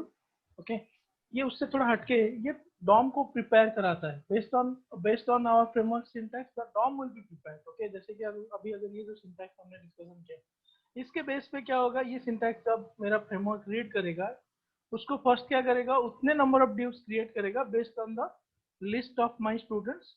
जितने मेरे स्टूडेंट्स के लिस्ट में स्टूडेंट ऑब्जेक्ट्स हैं, उतने मेरे डिव क्रिएट हो जाएंगे ऑटोमेटिकली। दैट मीन्स कि अभी मेरा डॉम रेडी हुआ, यानी कि डॉम को प्रिपेयर कराता है, डॉम को रेडी कराता है, वो डॉम को राइट करता है वो। ओके, तो वापस आता हूँ मैं स्लाइड पे जहाँ पे हम लोग डिस्कशन कर रहे थे कि मेरा जावास्क्रिप्ट क्या है, सॉरी मेरा एंगुलर क्या है। It's a JavaScript framework for building client side application using HTML, CSS and JavaScript. Okay, अभी यहाँ पे जो भी डेटाबेस में, जहाँ पे डेटाबेस में डेटा स्टोर करने का काम आ जाएगा, जहाँ पे बैकएंड में डेटा स्टोर करने का काम आएगा, तो हम लोग क्या करेंगे, अपने एंगुलर फ्रेमवर्क से, अपने एंगुलर कोड से HTTP कॉल करेंगे रेस्टफुल सर्विस को, और API को हिट करेंगे, और उसको हम लोग get post put delete type के रिक्वेस्ट में भेज के डेटा जो भी हमको भेजना है या रिसीव करना है वो हम लोग करेंगे। ओके, और जो भी फ्रंट एंड रिलेटेड, जो भी HTML रिलेटेड काम है, वो सारा Angular will take care. That includes the routing also. When I say routing, what exactly I mean? Navigation between pages. तो थोड़ा सा और इसमें आते हैं वापस, ठीक है। तो अपना पहले क्या था, जो हम लोग अभी भी बहुत लोग क्या करते हैं, उसको एंगुलर जेएस बोलते हैं, बट एंगुलर जेएस अलग है और एंगुलर अलग है। एंगुलर जेएस क्या है, एंगुलर जेएस 1.x बोलते हैं उसको। तो ये दोनों भी गूगल का ही प्रोडक्ट है। एंगुलर जेएस पहले बना था और उसके बाद एंगुलर बना। तो एंगुलर जेएस में क्या होता था, 1.1 1.2 इस तरीके के वर्जन होते थे। ओके, और उसको एंगुलर जेएस बोलते थे। लेकिन उसमें बहुत कुछ मेजर फ्लॉज थे, मेजर ड्रॉबैक्स थे। इस वजह से उन्होंने, गूगल ने सोचा इसको परस्यू करके उसको फिक्स करने से अच्छा है नया एक फ्रेमवर्क रेडी किया जाए, नया एक फ्रेमवर्क रेडी किया जाए जिसको कि सिर्फ एंगुलर बोला जाए। ओके, तो उसमें क्या हुआ कि एंगुलर आया, एंगुलर ये टर्म आया क्योंकि एंगुलर जेएस 1.x था, इसलिए इन्होंने एंगुलर 1 से शुरू नहीं किया, एंगुलर 2 से शुरू किया। तो इसीलिए थोड़ा कंफ्यूजन बहुत टाइम पे लोग बोल देते कि एंगुलर जेएस का क्लास है, एंगुलर जेएस का ट्रेनिंग है। वो नहीं है, एंगुलर का ट्रेनिंग है ये। Okay, angular JS means angular JS 1.x के बारे में बात हो रहा था। तो उसमें एंगुलर 2 आया, 3 4 5, 3 नहीं था, एंगुलर 2 आया, 4 5 6 7 8 9 10। अभी जो करंट वर्जन रिलीज हुआ है वो एंगुलर 10 है। ओके, लेकिन हम अगर देखोगे तो उसमें जो 1 से 2, एंगुलर जेएस 1 और एंगुलर 2, ठीक है, ये दोनों कंप्लीटली अलग थे। ये कंप्लीट रीराइट था एंगुलर जेएस से, ये एंगुलर जो है वो कंप्लीट रीराइट था। तो इसका मतलब क्या है कि अगर आपने एंगुलर जेएस पढ़ा था या एंगुलर जेएस में काम कर रहे थे, इसका कोई डायरेक्ट रिलेशनशिप नहीं है एंगुलर के साथ। ओके, दोनों का जो आर्किटेक्चरल अप्रोच है वो भी डिफरेंट है। और अगर आपने नहीं सीखा है एंगुलर जेएस, तो उसका एडवांटेज है कि ये आप क्लीन स्लेट से शुरू करोगे तो आपको बैगेज नहीं रहेगा एंगुलर जेएस का, कंफ्यूजन होने का ऑप्शन नहीं रहेगा। ओके, तो जो 2 से लेके अभी 10 है, ये सारे इंक्रीमेंटल रिलीजेस हैं। ऐसा मतलब ये बैकवर्ड सपोर्ट का है। तो अगर आपने एंगुलर 9 सीखा तो इसका मतलब है कि आप 2 3 4 5 6 अलग से आपको सीखने की कोई जरूरत नहीं है। ओके, और मेजर क्या होता है कि उसमें सिंटैक्सिस में थोड़ा बहुत, जैसे कि कुछ अगर जैसे जैसे एक प्रोडक्ट यूज होते जाता है, डेवलपर्स यूज करते हैं, तो उसमें बग्स आते हैं। मतलब जो प्रोडक्ट को जितना भी मर्जी टेस्टिंग कर ले, फिर भी उसमें बग्स रहते हैं जो कि आइडेंटिफाई होता है जब उसको लाखों यूजर्स जब यूज करते हैं, राइट, लाखों डेवलपर्स जब कोड लिखते हैं उसमें, तभी उनको बग्स धीरे धीरे मालूम होता है। तो जैसे जैसे एक प्रोडक्ट जो है वो पुराना होता है, वो मैच्योर होते जाता है, उसमें बग फिक्सेस होते हैं, उस पर नए इंप्रूवमेंट्स होते हैं। जैसे अगर आप देखोगे एक मेजर इंप्रूवमेंट एंगुलर 9 में हुआ, जिसको कि हम बोलते हैं, देखिए अभी अगर जो सिंटैक्स हमने यहाँ पे मैंने थोड़ी देर पहले दिखाया था, ओके, ये सिंटैक्स ये क्या है, ये कोई HTML का सिंटैक्स तो है नहीं, मैं इसको लिख रहा हूँ लेकिन HTML के साथ मिक्स करके। यानी कि जो मेरा ये सिंटैक्स को रीड करने का काम है, ये एंगुलर करता है, राइट। ये रीड करके इसका एक्चुअल आउटपुट जो देना है वो एंगुलर करता है। ये जो इंटरप्रेट करने का काम है, ये जो एंगुलर के अंदर ये एंगुलर सिंटैक्स को रीड करके उसका डिजायर्ड आउटपुट देने का जो काम है, उसको क्या बोलते हैं, उस मैकेनिज्म को बोलते हैं रेंडरिंग इंजन बोलते हैं। Okay, rendering engine. ओके, क्या बोलते हैं?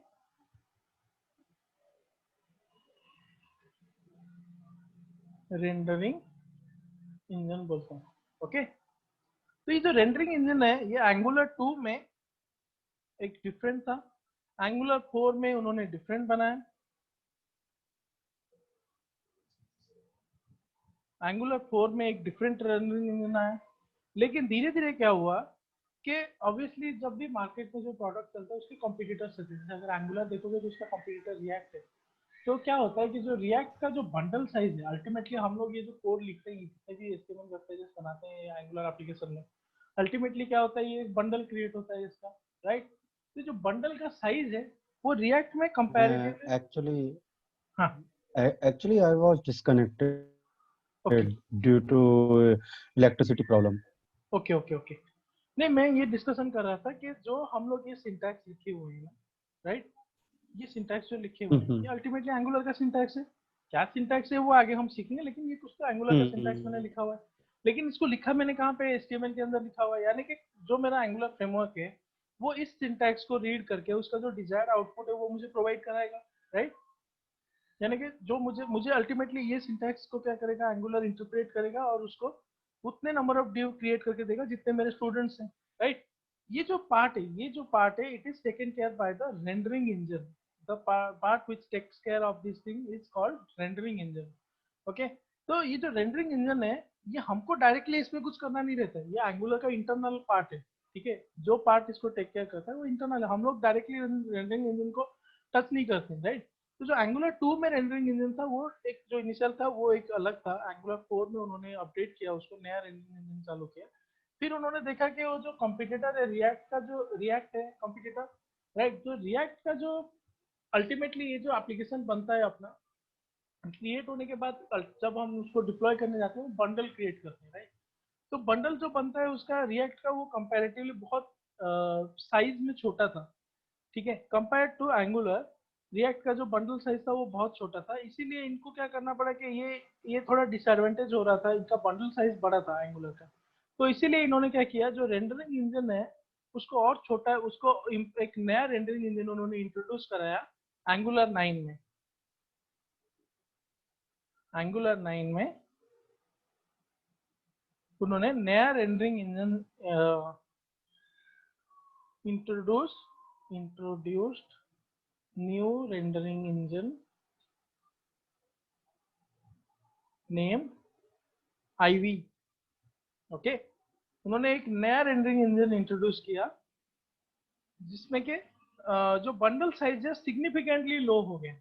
ओके, जो पहले जो सिंपल हेलो वर्ल्ड टाइप का एप्लीकेशन का जो बंडल साइज 30 केबी के आसपास आता था वो अभी 10 केबी, 7 साढ़े 7 केबी के अंदर आ गया, जो कि बहुत ही सिग्निफिकेंटली लो है compare to the earlier version of angular.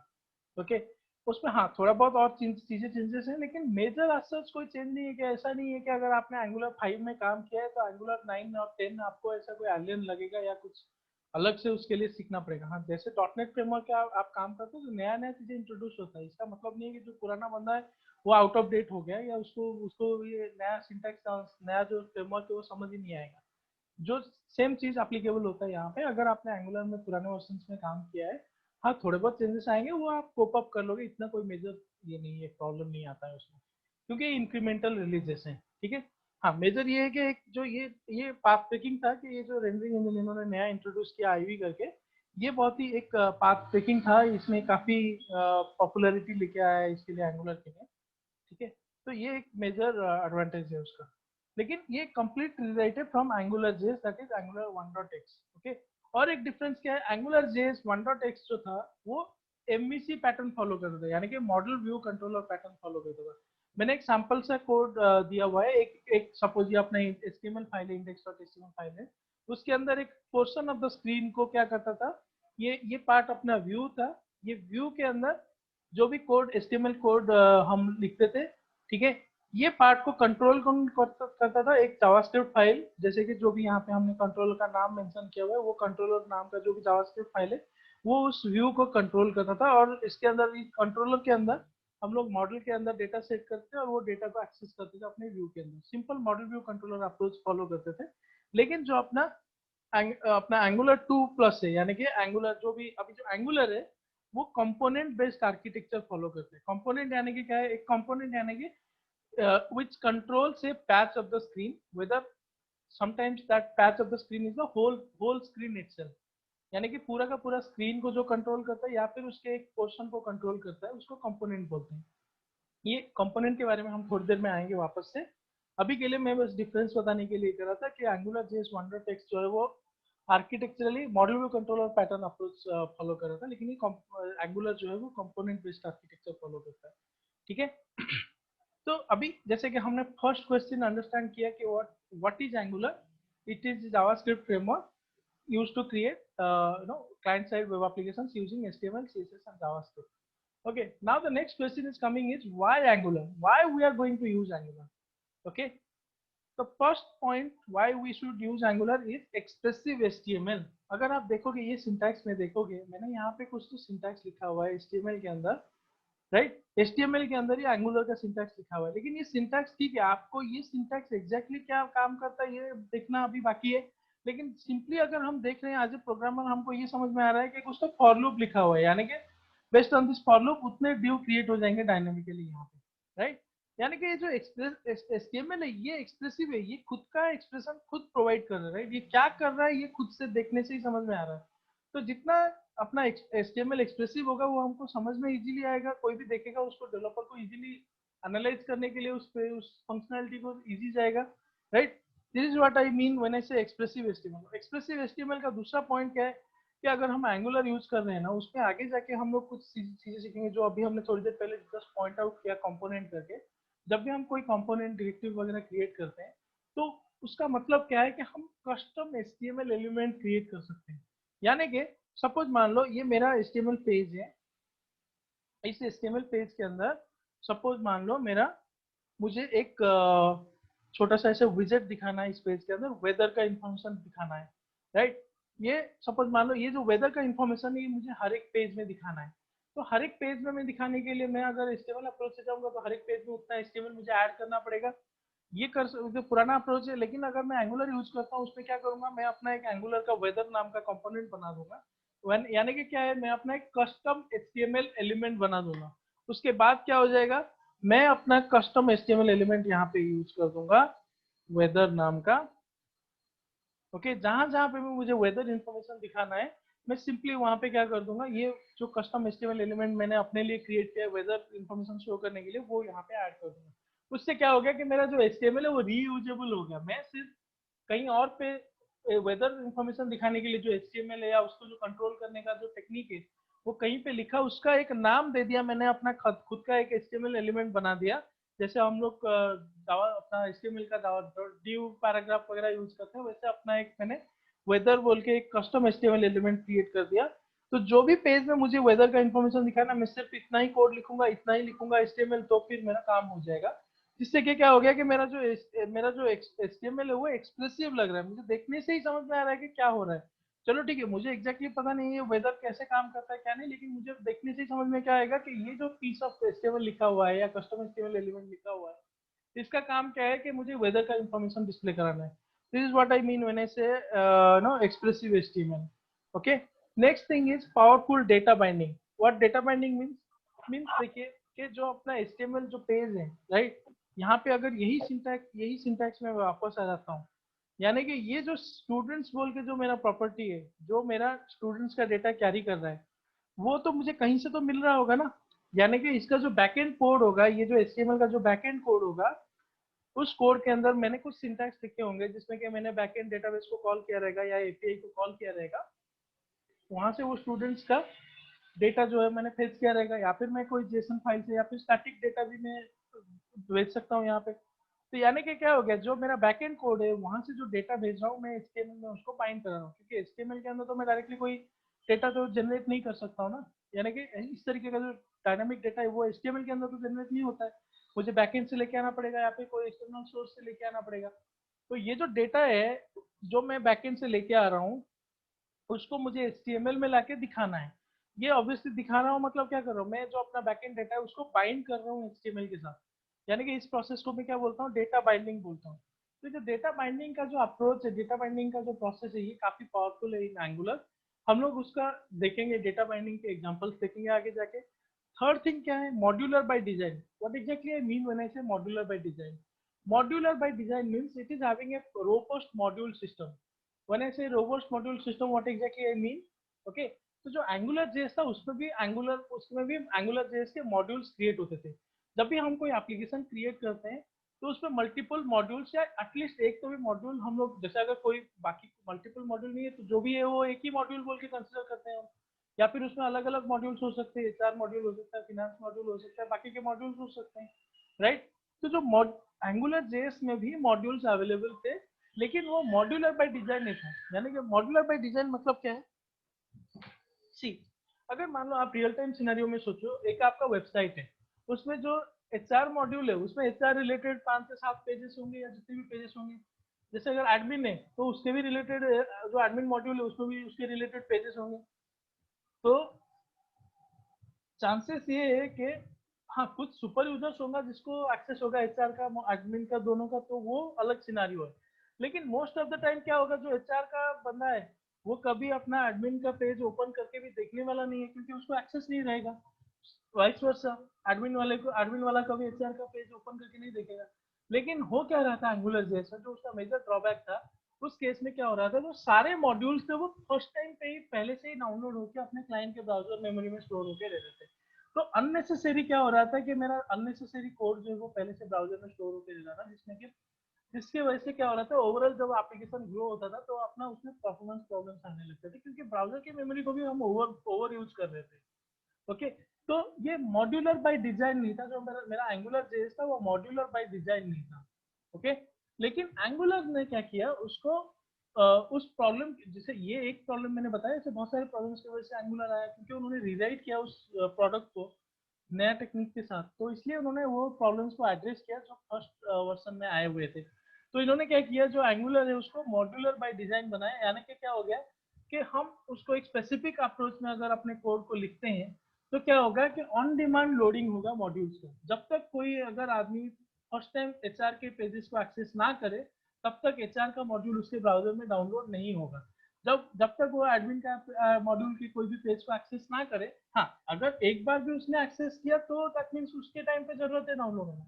लेकिन उसमें क्या हो रहा है कि प्रोबेबिलिटी बहुत कम कर दे रहे हैं, कि अननेसेसरी डाउनलोडिंग बहुत कम करा दे रहे हैं हम लोग. तो अननेसेसरी जो ब्राउजर का मेमोरी है उसको यूटिलाइज करना कम कर रहे हैं हम लोग. उसकी वजह से ऑब्वियसली परफॉर्मेंस इंप्रूव होगा. ये ये यही मतलब है जब मैं बोलता हूँ एंगुलर है मॉड्यूलर बाय डिजाइन है. ओके, इसमें जो मॉड्यूल्स जो है वो एंगुलर जेएस पे भी थे, लेकिन इतना मॉड्यूलरिटी नहीं था उसमें. डिजाइन जो था उसका मॉड्यूलर डिजाइन नहीं था, उस वजह से कुछ बहुत सारे प्रॉब्लम्स आ रहे थे. तो लास्ट पॉइंट क्या है, बिल्ट इन बैकएंड इंटीग्रेशन. तो बैकएंड इंटीग्रेशन करने का जो टेक्निक है, जो एचटीटीपी कॉल करने का जो टेक्निक है वो बहुत ही रोबस्ट है, बहुत ही इजी है इसमें एंगुलर में यूज करना. Okay, these are the points why we need or why we want to use Angular. Okay, now the next question we should ask is why a new Angular we are going to use. So because of the previous examples, previous reasons, okay, uh, we can discuss कि इसका जरूरत क्या था, new angular का जरूरत क्या. हमने थोड़ा बहुत डिस्कशन किया, प्रॉब्लम्स थे उसमें, और भी प्रॉब्लम्स जो है जिसमें कि एंगुलर जो है वो स्पीड, मतलब बिल्ड फॉर स्पीड, बिकॉज धीरे धीरे क्या हो रहा है उसको इम्प्रूव कर रहे हैं, उसके बंडल साइज को इम्प्रूव कर रहे हैं, मतलब रिड्यूस करा रहे हैं. तो इसकी वजह से क्या हो रहा है कि जो अपना एप्लीकेशन का स्पीड है, परफॉर्मेंस स्पीड है, वो इम्प्रूव हो गया ये सारे रीजन की वजह से. बिकॉज एंगुलर बाद में बनाया गया. तो जो मॉडर्न अप्रोचेस है, धीरे धीरे programming day by day improve होते जा रहा है. जो मॉडर्न अप्रोचेस है वो फॉलो करके नया एंगुलर को बनाया हुआ है. ओके, और एक मेजर रीजन है सिंप्लीफाइड एपीआई. अगर आपने एंगुलर जेएस में कभी काम किया होगा या उसके कोड को देखा होगा तो उसमें क्या होता था कि बहुत ज्यादा सिंटैक्स हमको याद रखना पड़ रहा था. उसमें क्या हो रहा था कि बहुत सारे सिंटैक्सेस उसमें प्रोवाइड किए होते जो कि हमको मेमोराइज करना पड़ रहा था if you are trying to work in Angular JS.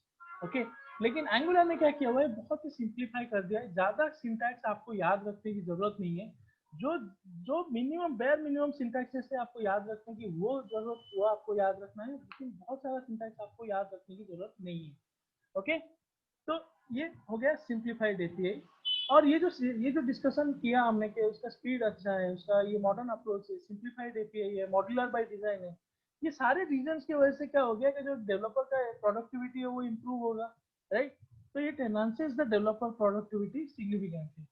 Okay, now मैं इसके ऊपर थोड़ी देर में आता हूँ। ये अपना कोर्स स्ट्रक्चर है, यही हम लोग फॉलो करने वाले हैं over a period of time. अभी हम लोग गेटिंग स्टार्टेड में हैं। ओके, हम लोग अभी समझने की कोशिश कर रहे हैं। जैसे आप कोई भी नॉवल पढ़ते हो तो उसमें फर्स्ट जो 15-20 पेज है, 30 पेज है, ये सारे अलग अलग कैरेक्टर्स को बिल्ड डेवलप होने में लगते हैं, राइट। तो उसके कैरेक्टर, नया एक कैरेक्टर इंट्रोड्यूस हुआ, उसके बारे में बताता है। तो अभी हम बिट्स एंड पीसेस में चीजों को समेट रहे हैं चारों तरफ से। धीरे धीरे क्या हो जाएगा, एक स्ट्रक्चराइज होकर एक स्ट्रक्चराइज तरीके से हम आगे बढ़ेंगे।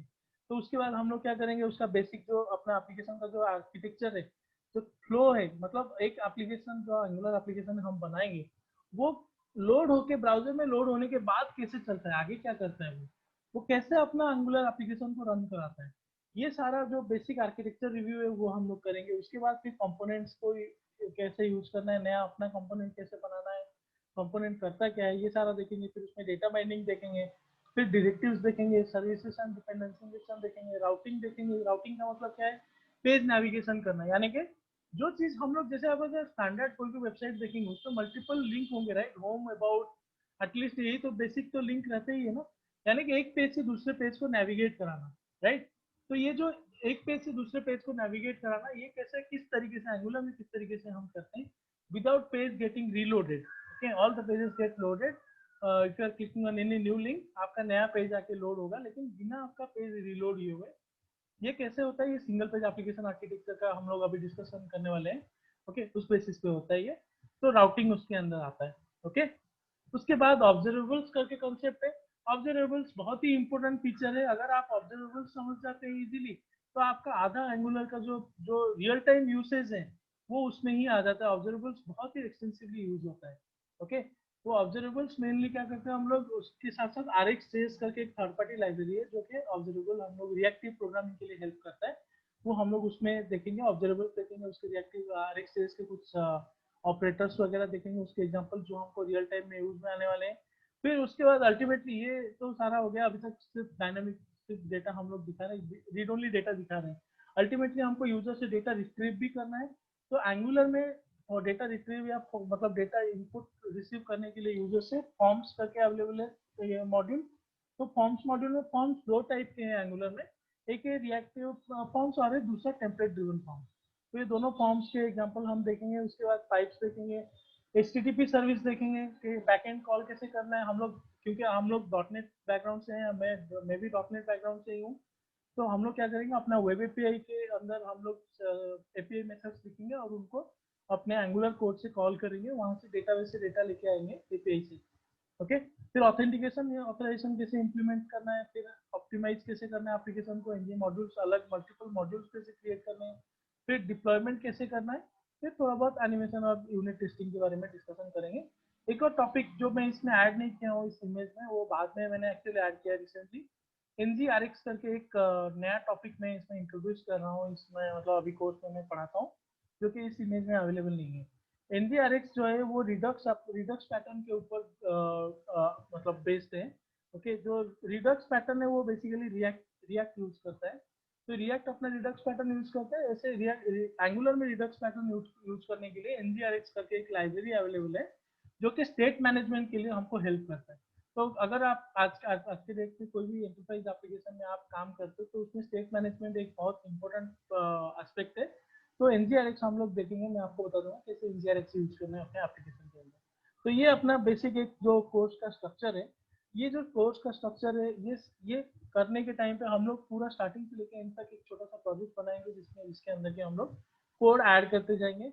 और हम लोग नॉर्मली क्या करते हैं, मैं नॉर्मली क्या करता हूँ, जैसे अगर आप देखोगे तो हर दिन की क्लास में जो भी कोड होता है, मैं इसमें उसको मैनुअली फाइल नहीं शेयर करता हूँ, गिटहब यूज करता हूँ। गिटहब में मैं अपना कोड डालता हूँ। जैसे अगर आप देखोगे पिछले एक हफ्ते से मेरा एक दूसरा बैच चालू हुआ है, तो उसमें हम लोग क्या कर रहे हैं कि जो भी डेली का कोड है, ओके, उसको हम लोग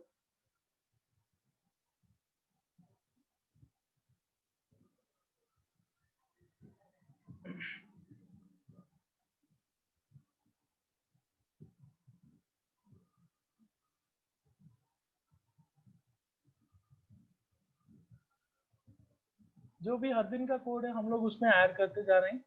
ठीक है, कि जो भी टॉपिक जिस दिन डिस्कशन किया, जैसे कि इनिशियल सेटअप ऑफ एप्लीकेशन हमने किया था 15 सितंबर को, तो उसमें जो भी किया था हमने उसको ऐड कर दिया था, कोड में ऐड कर दिया था, राइट।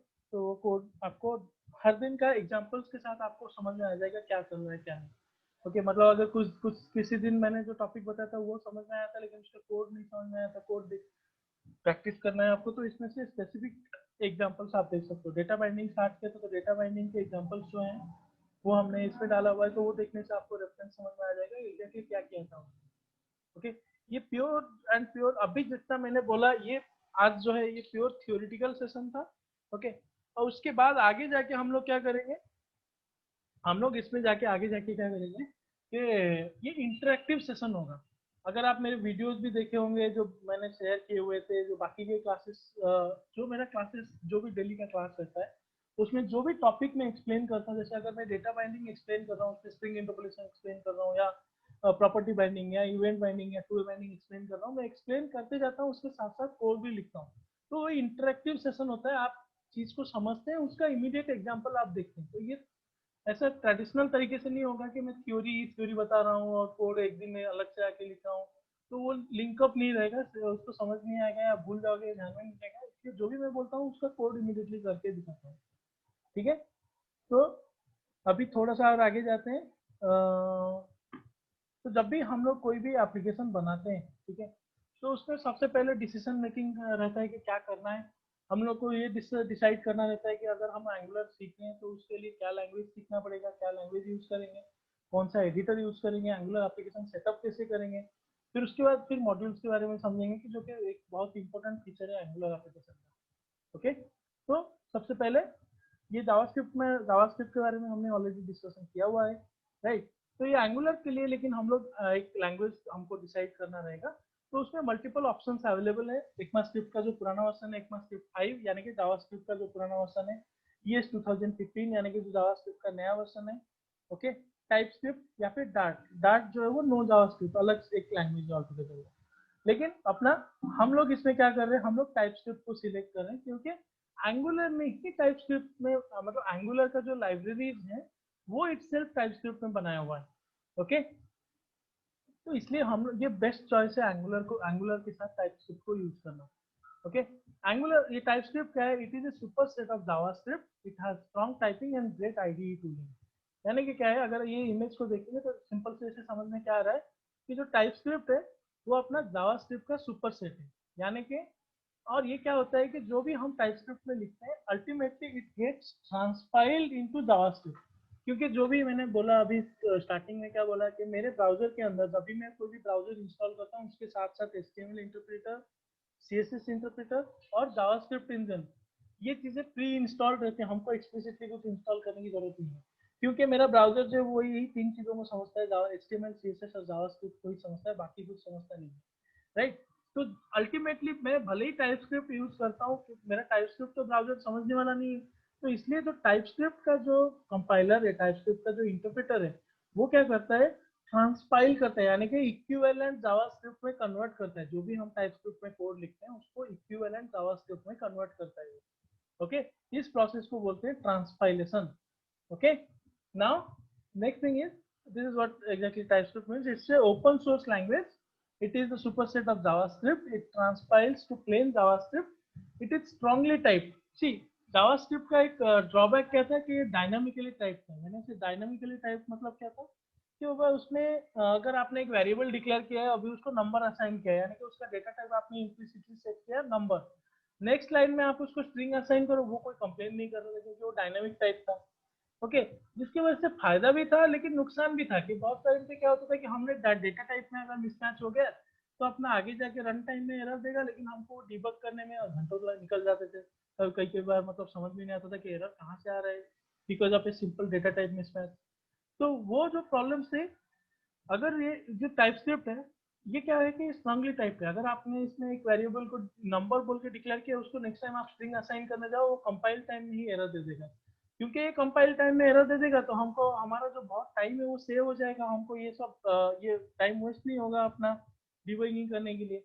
और इसका जो ऑब्जेक्ट ओरिएंटेशन है वो क्लास बेस्ड ऑब्जेक्ट ओरिएंटेशन है, मतलब इसमें आप क्लास ऑब्जेक्ट इंटरफेस जो बेसिक अपना ऑब्जेक्ट ओरिएंटेड प्रोग्रामिंग के जितने भी फीचर्स है ना, कुछ कुछ लिमिटेशंस है, वो हम लोग over a period of time discussion करेंगे, लेकिन क्योंकि अल्टीमेटली ये है तो जावास्क्रिप्ट ही ना, इन्होंने मास्क किया हुआ है जावास्क्रिप्ट को एक ऑब्जेक्ट ओरिएंटेड प्रोग्रामिंग लैंग्वेज के अंदर, लेकिन अल्टीमेटली तो जावास्क्रिप्ट ही है। तो जावास्क्रिप्ट के जो लिमिटेशंस है उसकी वजह से, जावास्क्रिप्ट की वजह से इसमें टाइपस्क्रिप्ट थोड़े बहुत लिमिटेशंस है, लेकिन मेजरली इन्होंने कवर किया हुआ है, कवर अप किया हुआ है काफी चीजों को। ओके, तो अगर आपको टाइपस्क्रिप्ट के बारे में और जानना है, this is the official website of TypeScript.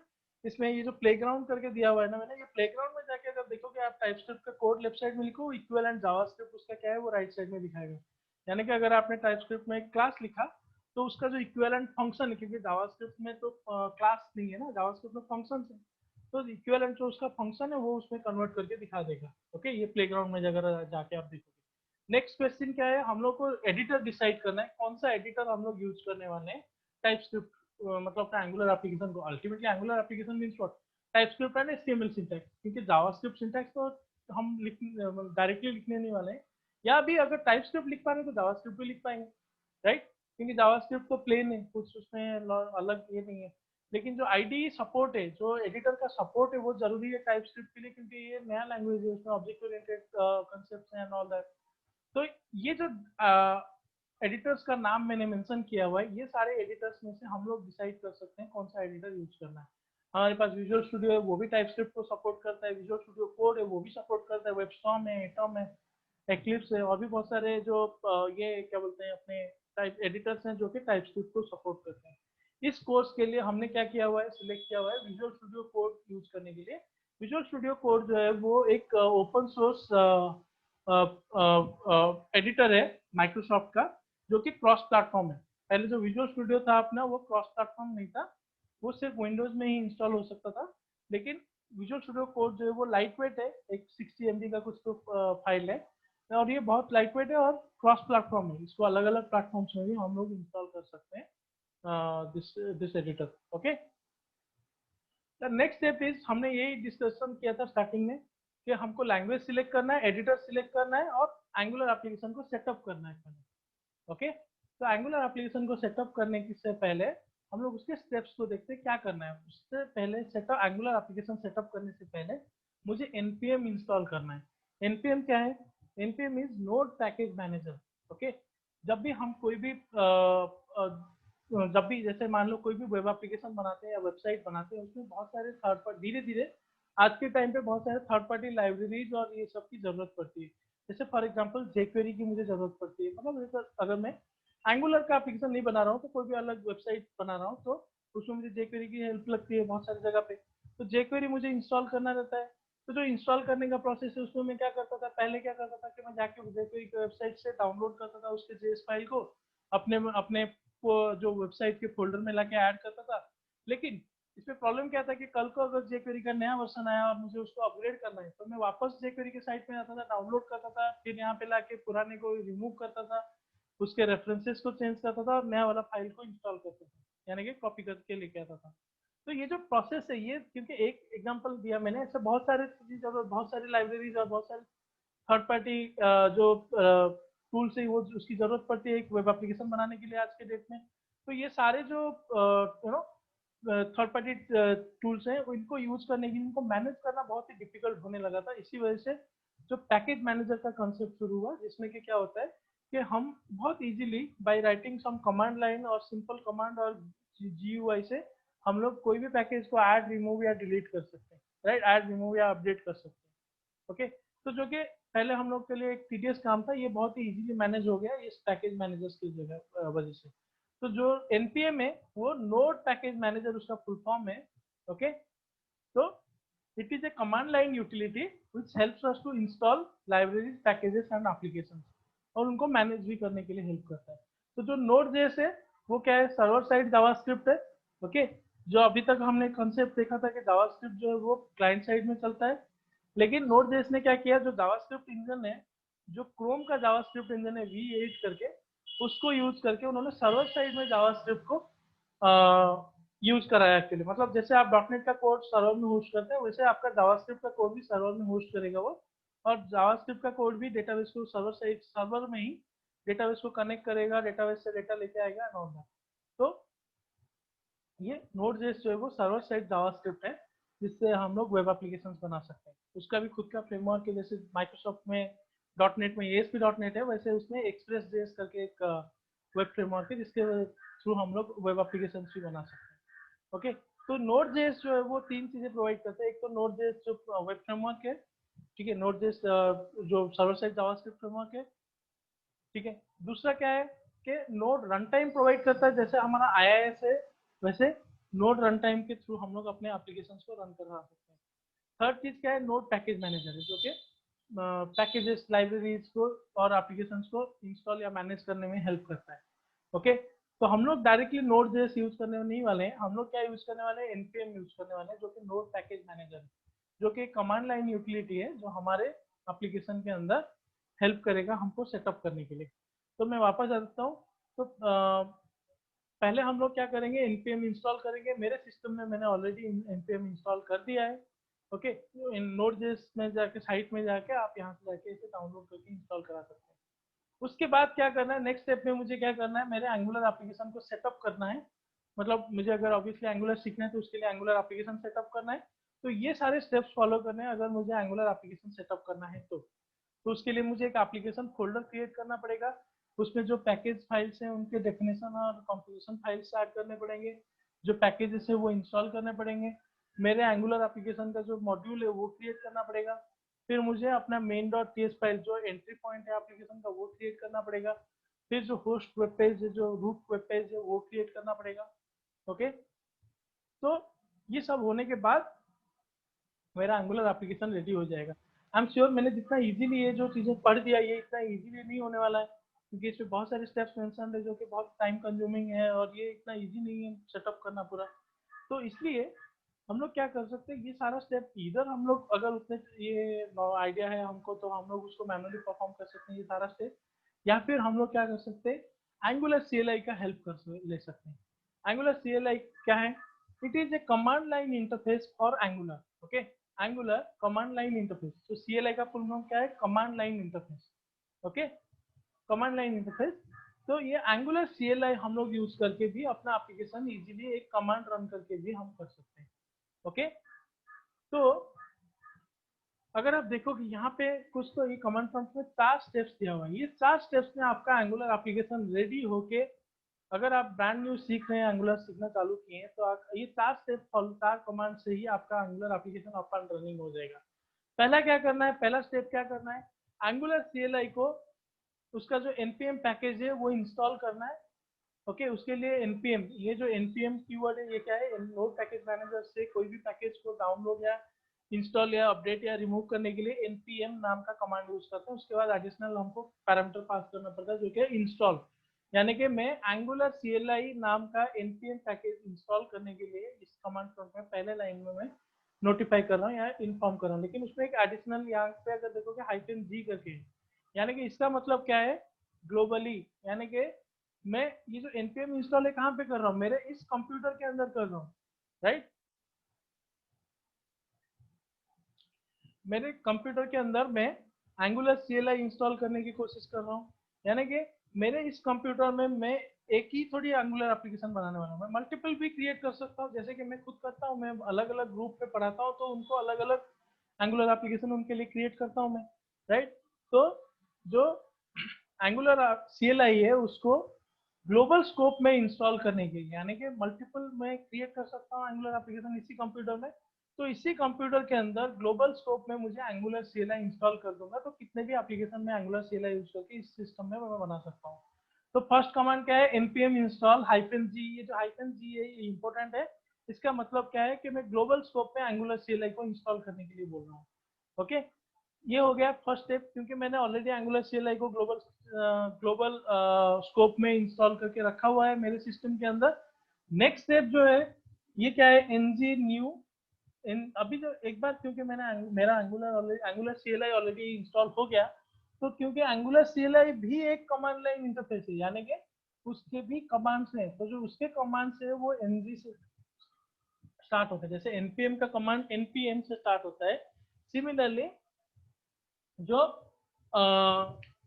जो मेरा एंगुलर CLI का कमांड है वो हमेशा स्टार्ट होता है ng से। ओके, तो ng स्पेस न्यू, यानी कि एंगुलर CLI को मैं इंस्ट्रक्ट कर रहा हूँ। ओके, अगर कुछ बीच में डाउट होता है ना तो यहाँ पे चैट ऑप्शन है, चैट में एक बार पूछ लो, ठीक है? तो मैं ये कर लूंगा, मतलब अगर कुछ क्वेरीज रहता है बीच में, अगर कुछ इंटरप्ट करना रहता है, कुछ पूछना रहता है, तो आप इसमें भी पूछ सकते हो चैट में। ओके, तो अभी आता हूँ वापस। जो अपना एंगुलर CLI का कमांड है, क्योंकि ये भी एक कमांड लाइन इंटरफेस है, जो इसके कमांड्स है वो NG से शुरू होते हैं। जैसे अपना npm का कमांड जो है वो npm इस नाम से हम लिखते हैं। सिमिलरली एंगुलर CLI के जितने कमांड है वो हम लोग NG इससे लिखते हैं। ओके, देन यहाँ पे सेकंड लाइन में अभी कॉन्सेंट्रेट करो, NG space new space something, यानी कि मैं एंगुलर CLI को बोल रहा हूँ create a new application for me with the name my dream app. ये माय ड्रीम ऐप के जगह पे आप अपना खुद का एप्लीकेशन का नाम दे सकते हो। ओके, ये कमांड रन करने के बाद क्या हो जाता है हम लोग अभी देखेंगे। अभी हम लोग अपना एप्लीकेशन क्रिएट करते हैं, जो फर्स्ट एंगुलर एप्लीकेशन आता है।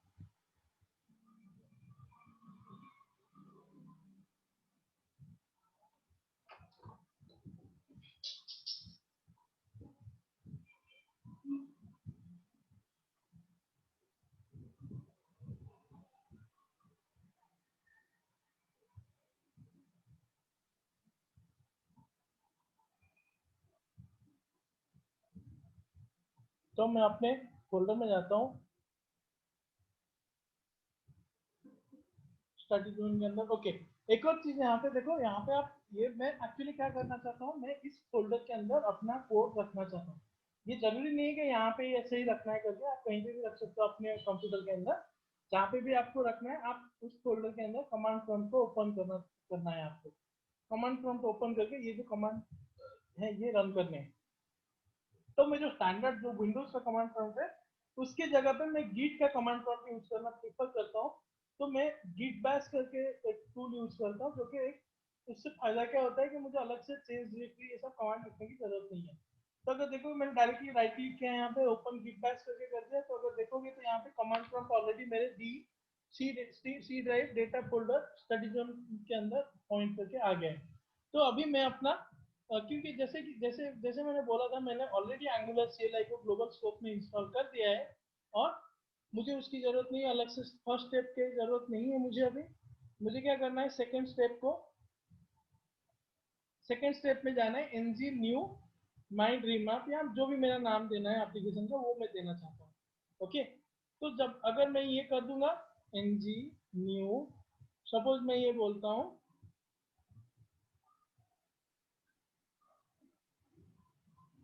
सितंबर 2020 बैच 2। ओके, तो ये अगर मैं अभी रन कर दूंगा ना तो डायरेक्टली मेरा एप्लीकेशन क्रिएट हो जाएगा। उससे पहले मैं क्या करना चाहता हूँ, एक एडिशनल कमांड पैरामीटर पास कर रहा हूँ जो कि ड्राई रन है। ओके, यानी कि क्या करेगा वो,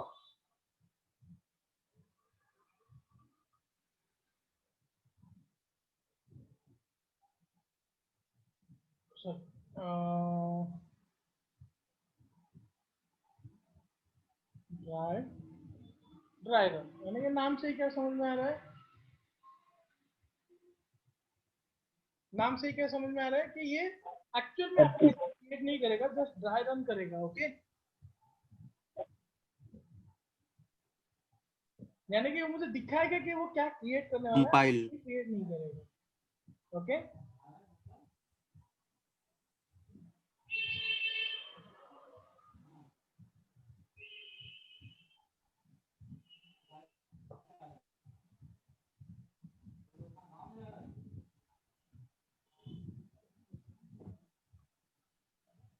सी वो क्या बता रहे हैं मुझे, ये सारे जो फाइल्स एंड फोल्डर्स है वो क्रिएट करने वाला है।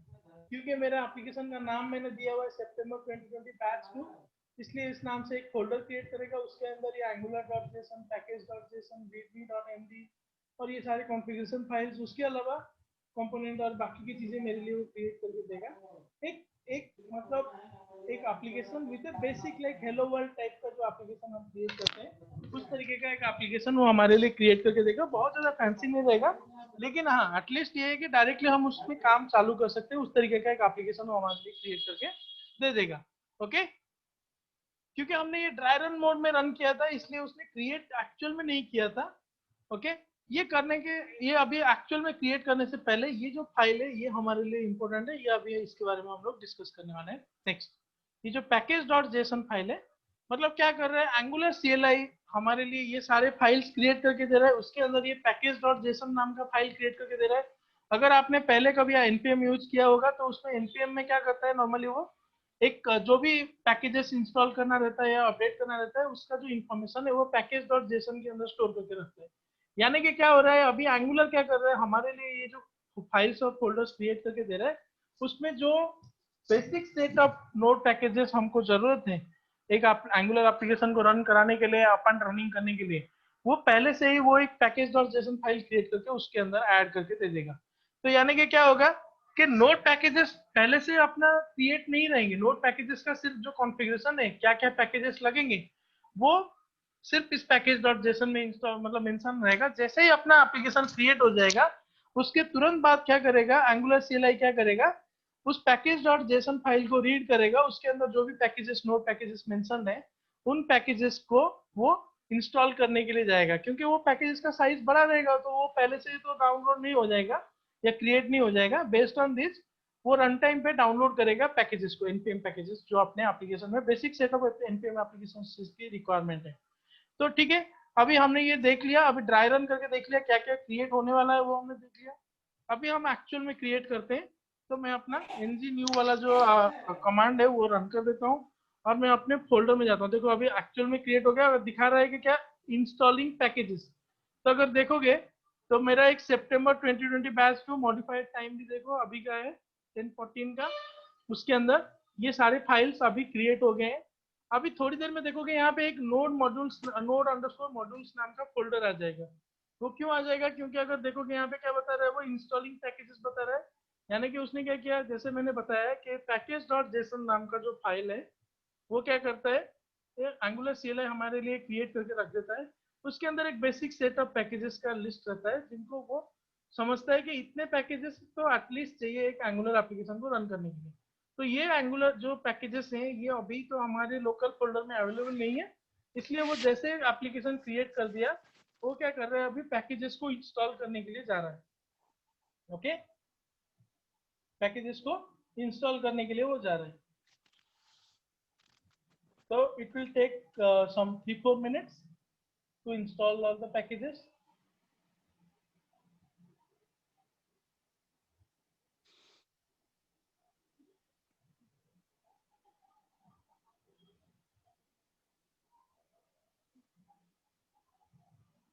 मीन्स अगर हम कह सकते हैं कि हमारा जो फर्स्ट इम्प्रेशन होगा प्रोजेक्ट के अंदर पैकेज डॉट जेसन से होगा।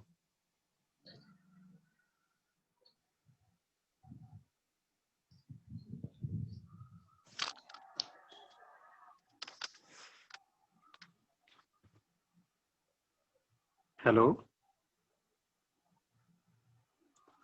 my voice is audible or not?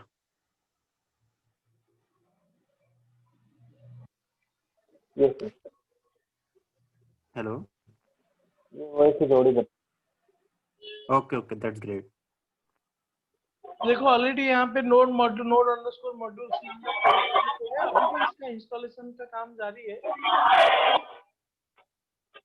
तो ये थोड़ा टाइम लगेगा। रंजन,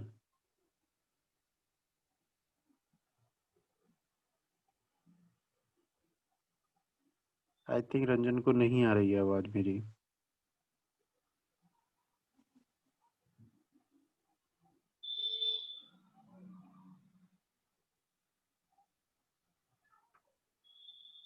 प्रदीप, आपको आ रही है ना? हाँ हाँ।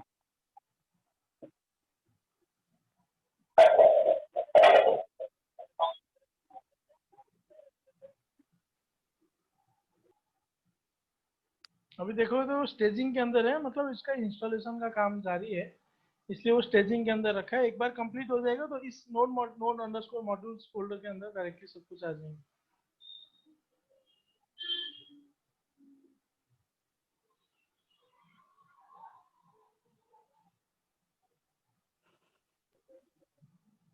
इसमें एक और फाइल रहता है ना, package dot log dot JSON करके। तो सर इनको आवाज नहीं आ रही है हम्म, आई थिंक रंजन को आवाज नहीं आ रही है हमारी। हमारे।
एक दिन में इतना बहुत ज्यादा होता है।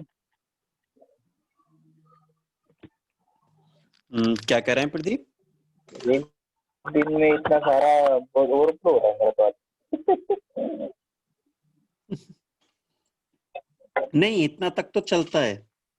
नहीं नहीं, अभी आज ठीक है, लेकिन जब एक्चुअल स्टार्ट हो जाएगा ना तब एक दो तीन टॉपिक लेना वो ठीक है, 4-5 टॉपिक ले लेना तो हो जाएगा। नहीं, हाँ, हम करेंगे, कोशिश करेंगे कि हम वीक में भी क्लास करें, हम वीकेंड में नहीं, वीक में भी क्लास करें। सॉरी, थोड़ा फिर से बोलोगे? एक्चुअली मैं हेडफोन निकाला हुआ था, एक सेकेंड, सॉरी।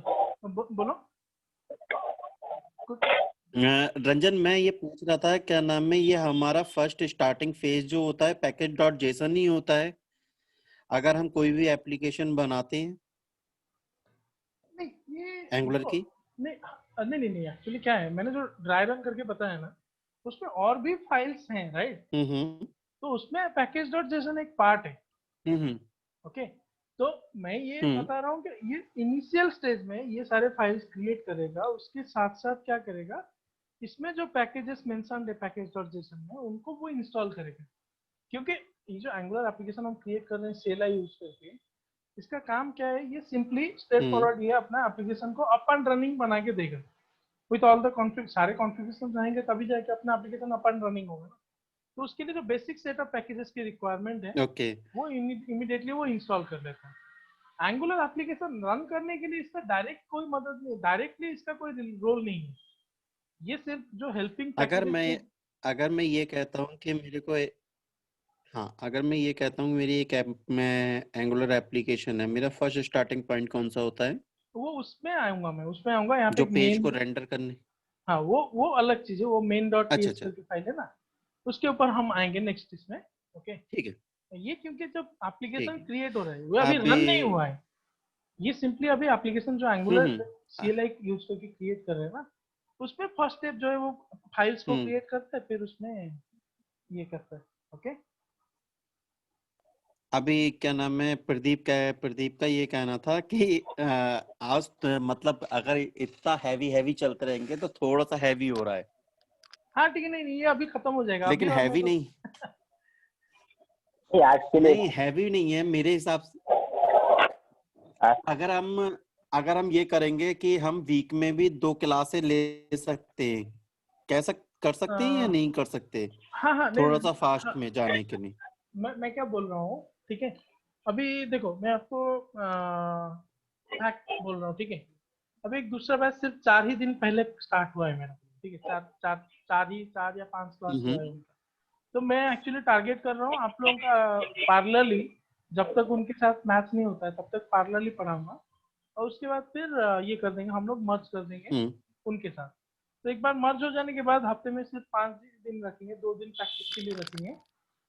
मतलब जब तक ये जो अभी क्या हो गया, आज एक क्लास हुआ ना, और 4 क्लास हम लोग थोड़ा मॉर्निंग में रख लेंगे, वीकडेज में, ठीक है। एक बार कंप्लीट हो इनके साथ मैच हो जाने के बाद, ठीक है, उसके बाद मर्ज करके सुबह 8 बजे का डेली, वीकडेज का सुबह 8 बजे का क्लास रहेगा डेली, 8 to 9:30 के आसपास रहेगा।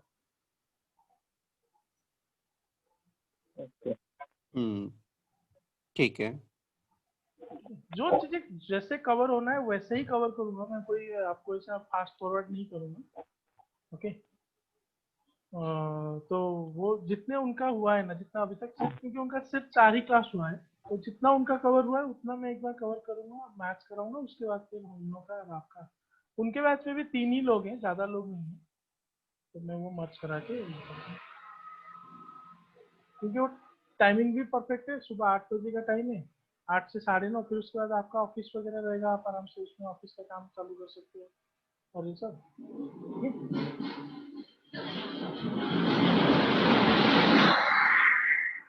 और मेरा क्वेश्चन है हाँ, कि जो पैकेज और जेसन है उसमें सारे जो भी अपने पैकेज रिकमेंडेड है वही इंस्टॉल रहते हैं क्या?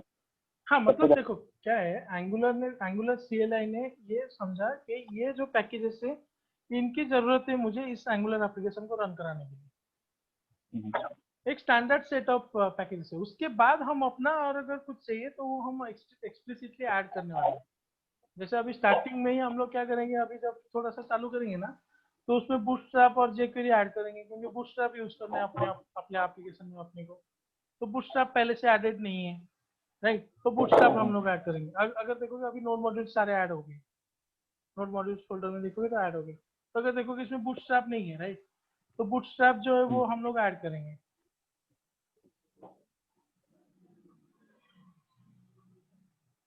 ओके। तो वो उसमें देखेंगे और पैकेजेस कैसे ऐड करना है, और ये करके डिटेल्स में थोड़ा देखेंगे। ये पैकेज डॉट जेसन में भी और भी चीजें थोड़ा डिस्कशन करना है, मैं करूंगा वो।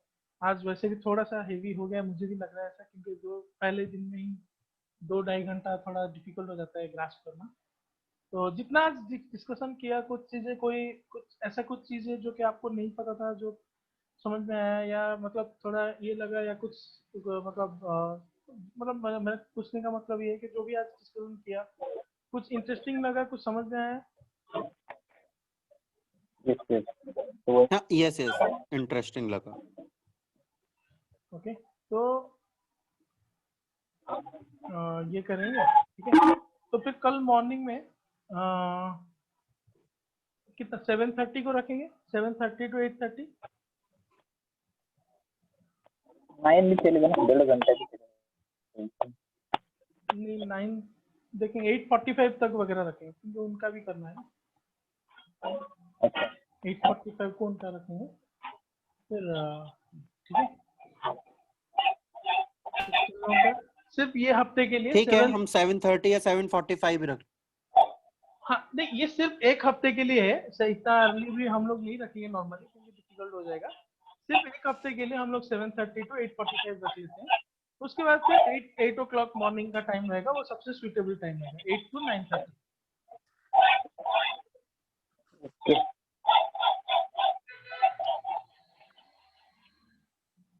ठीक है, हाँ, सेम मीटिंग लिंक है, कल सुबह साढ़े मतलब 7:30 को मिलते हैं, ठीक है। ओके चलो ठीक है, ओके, ओके, थैंक यू। हाँ।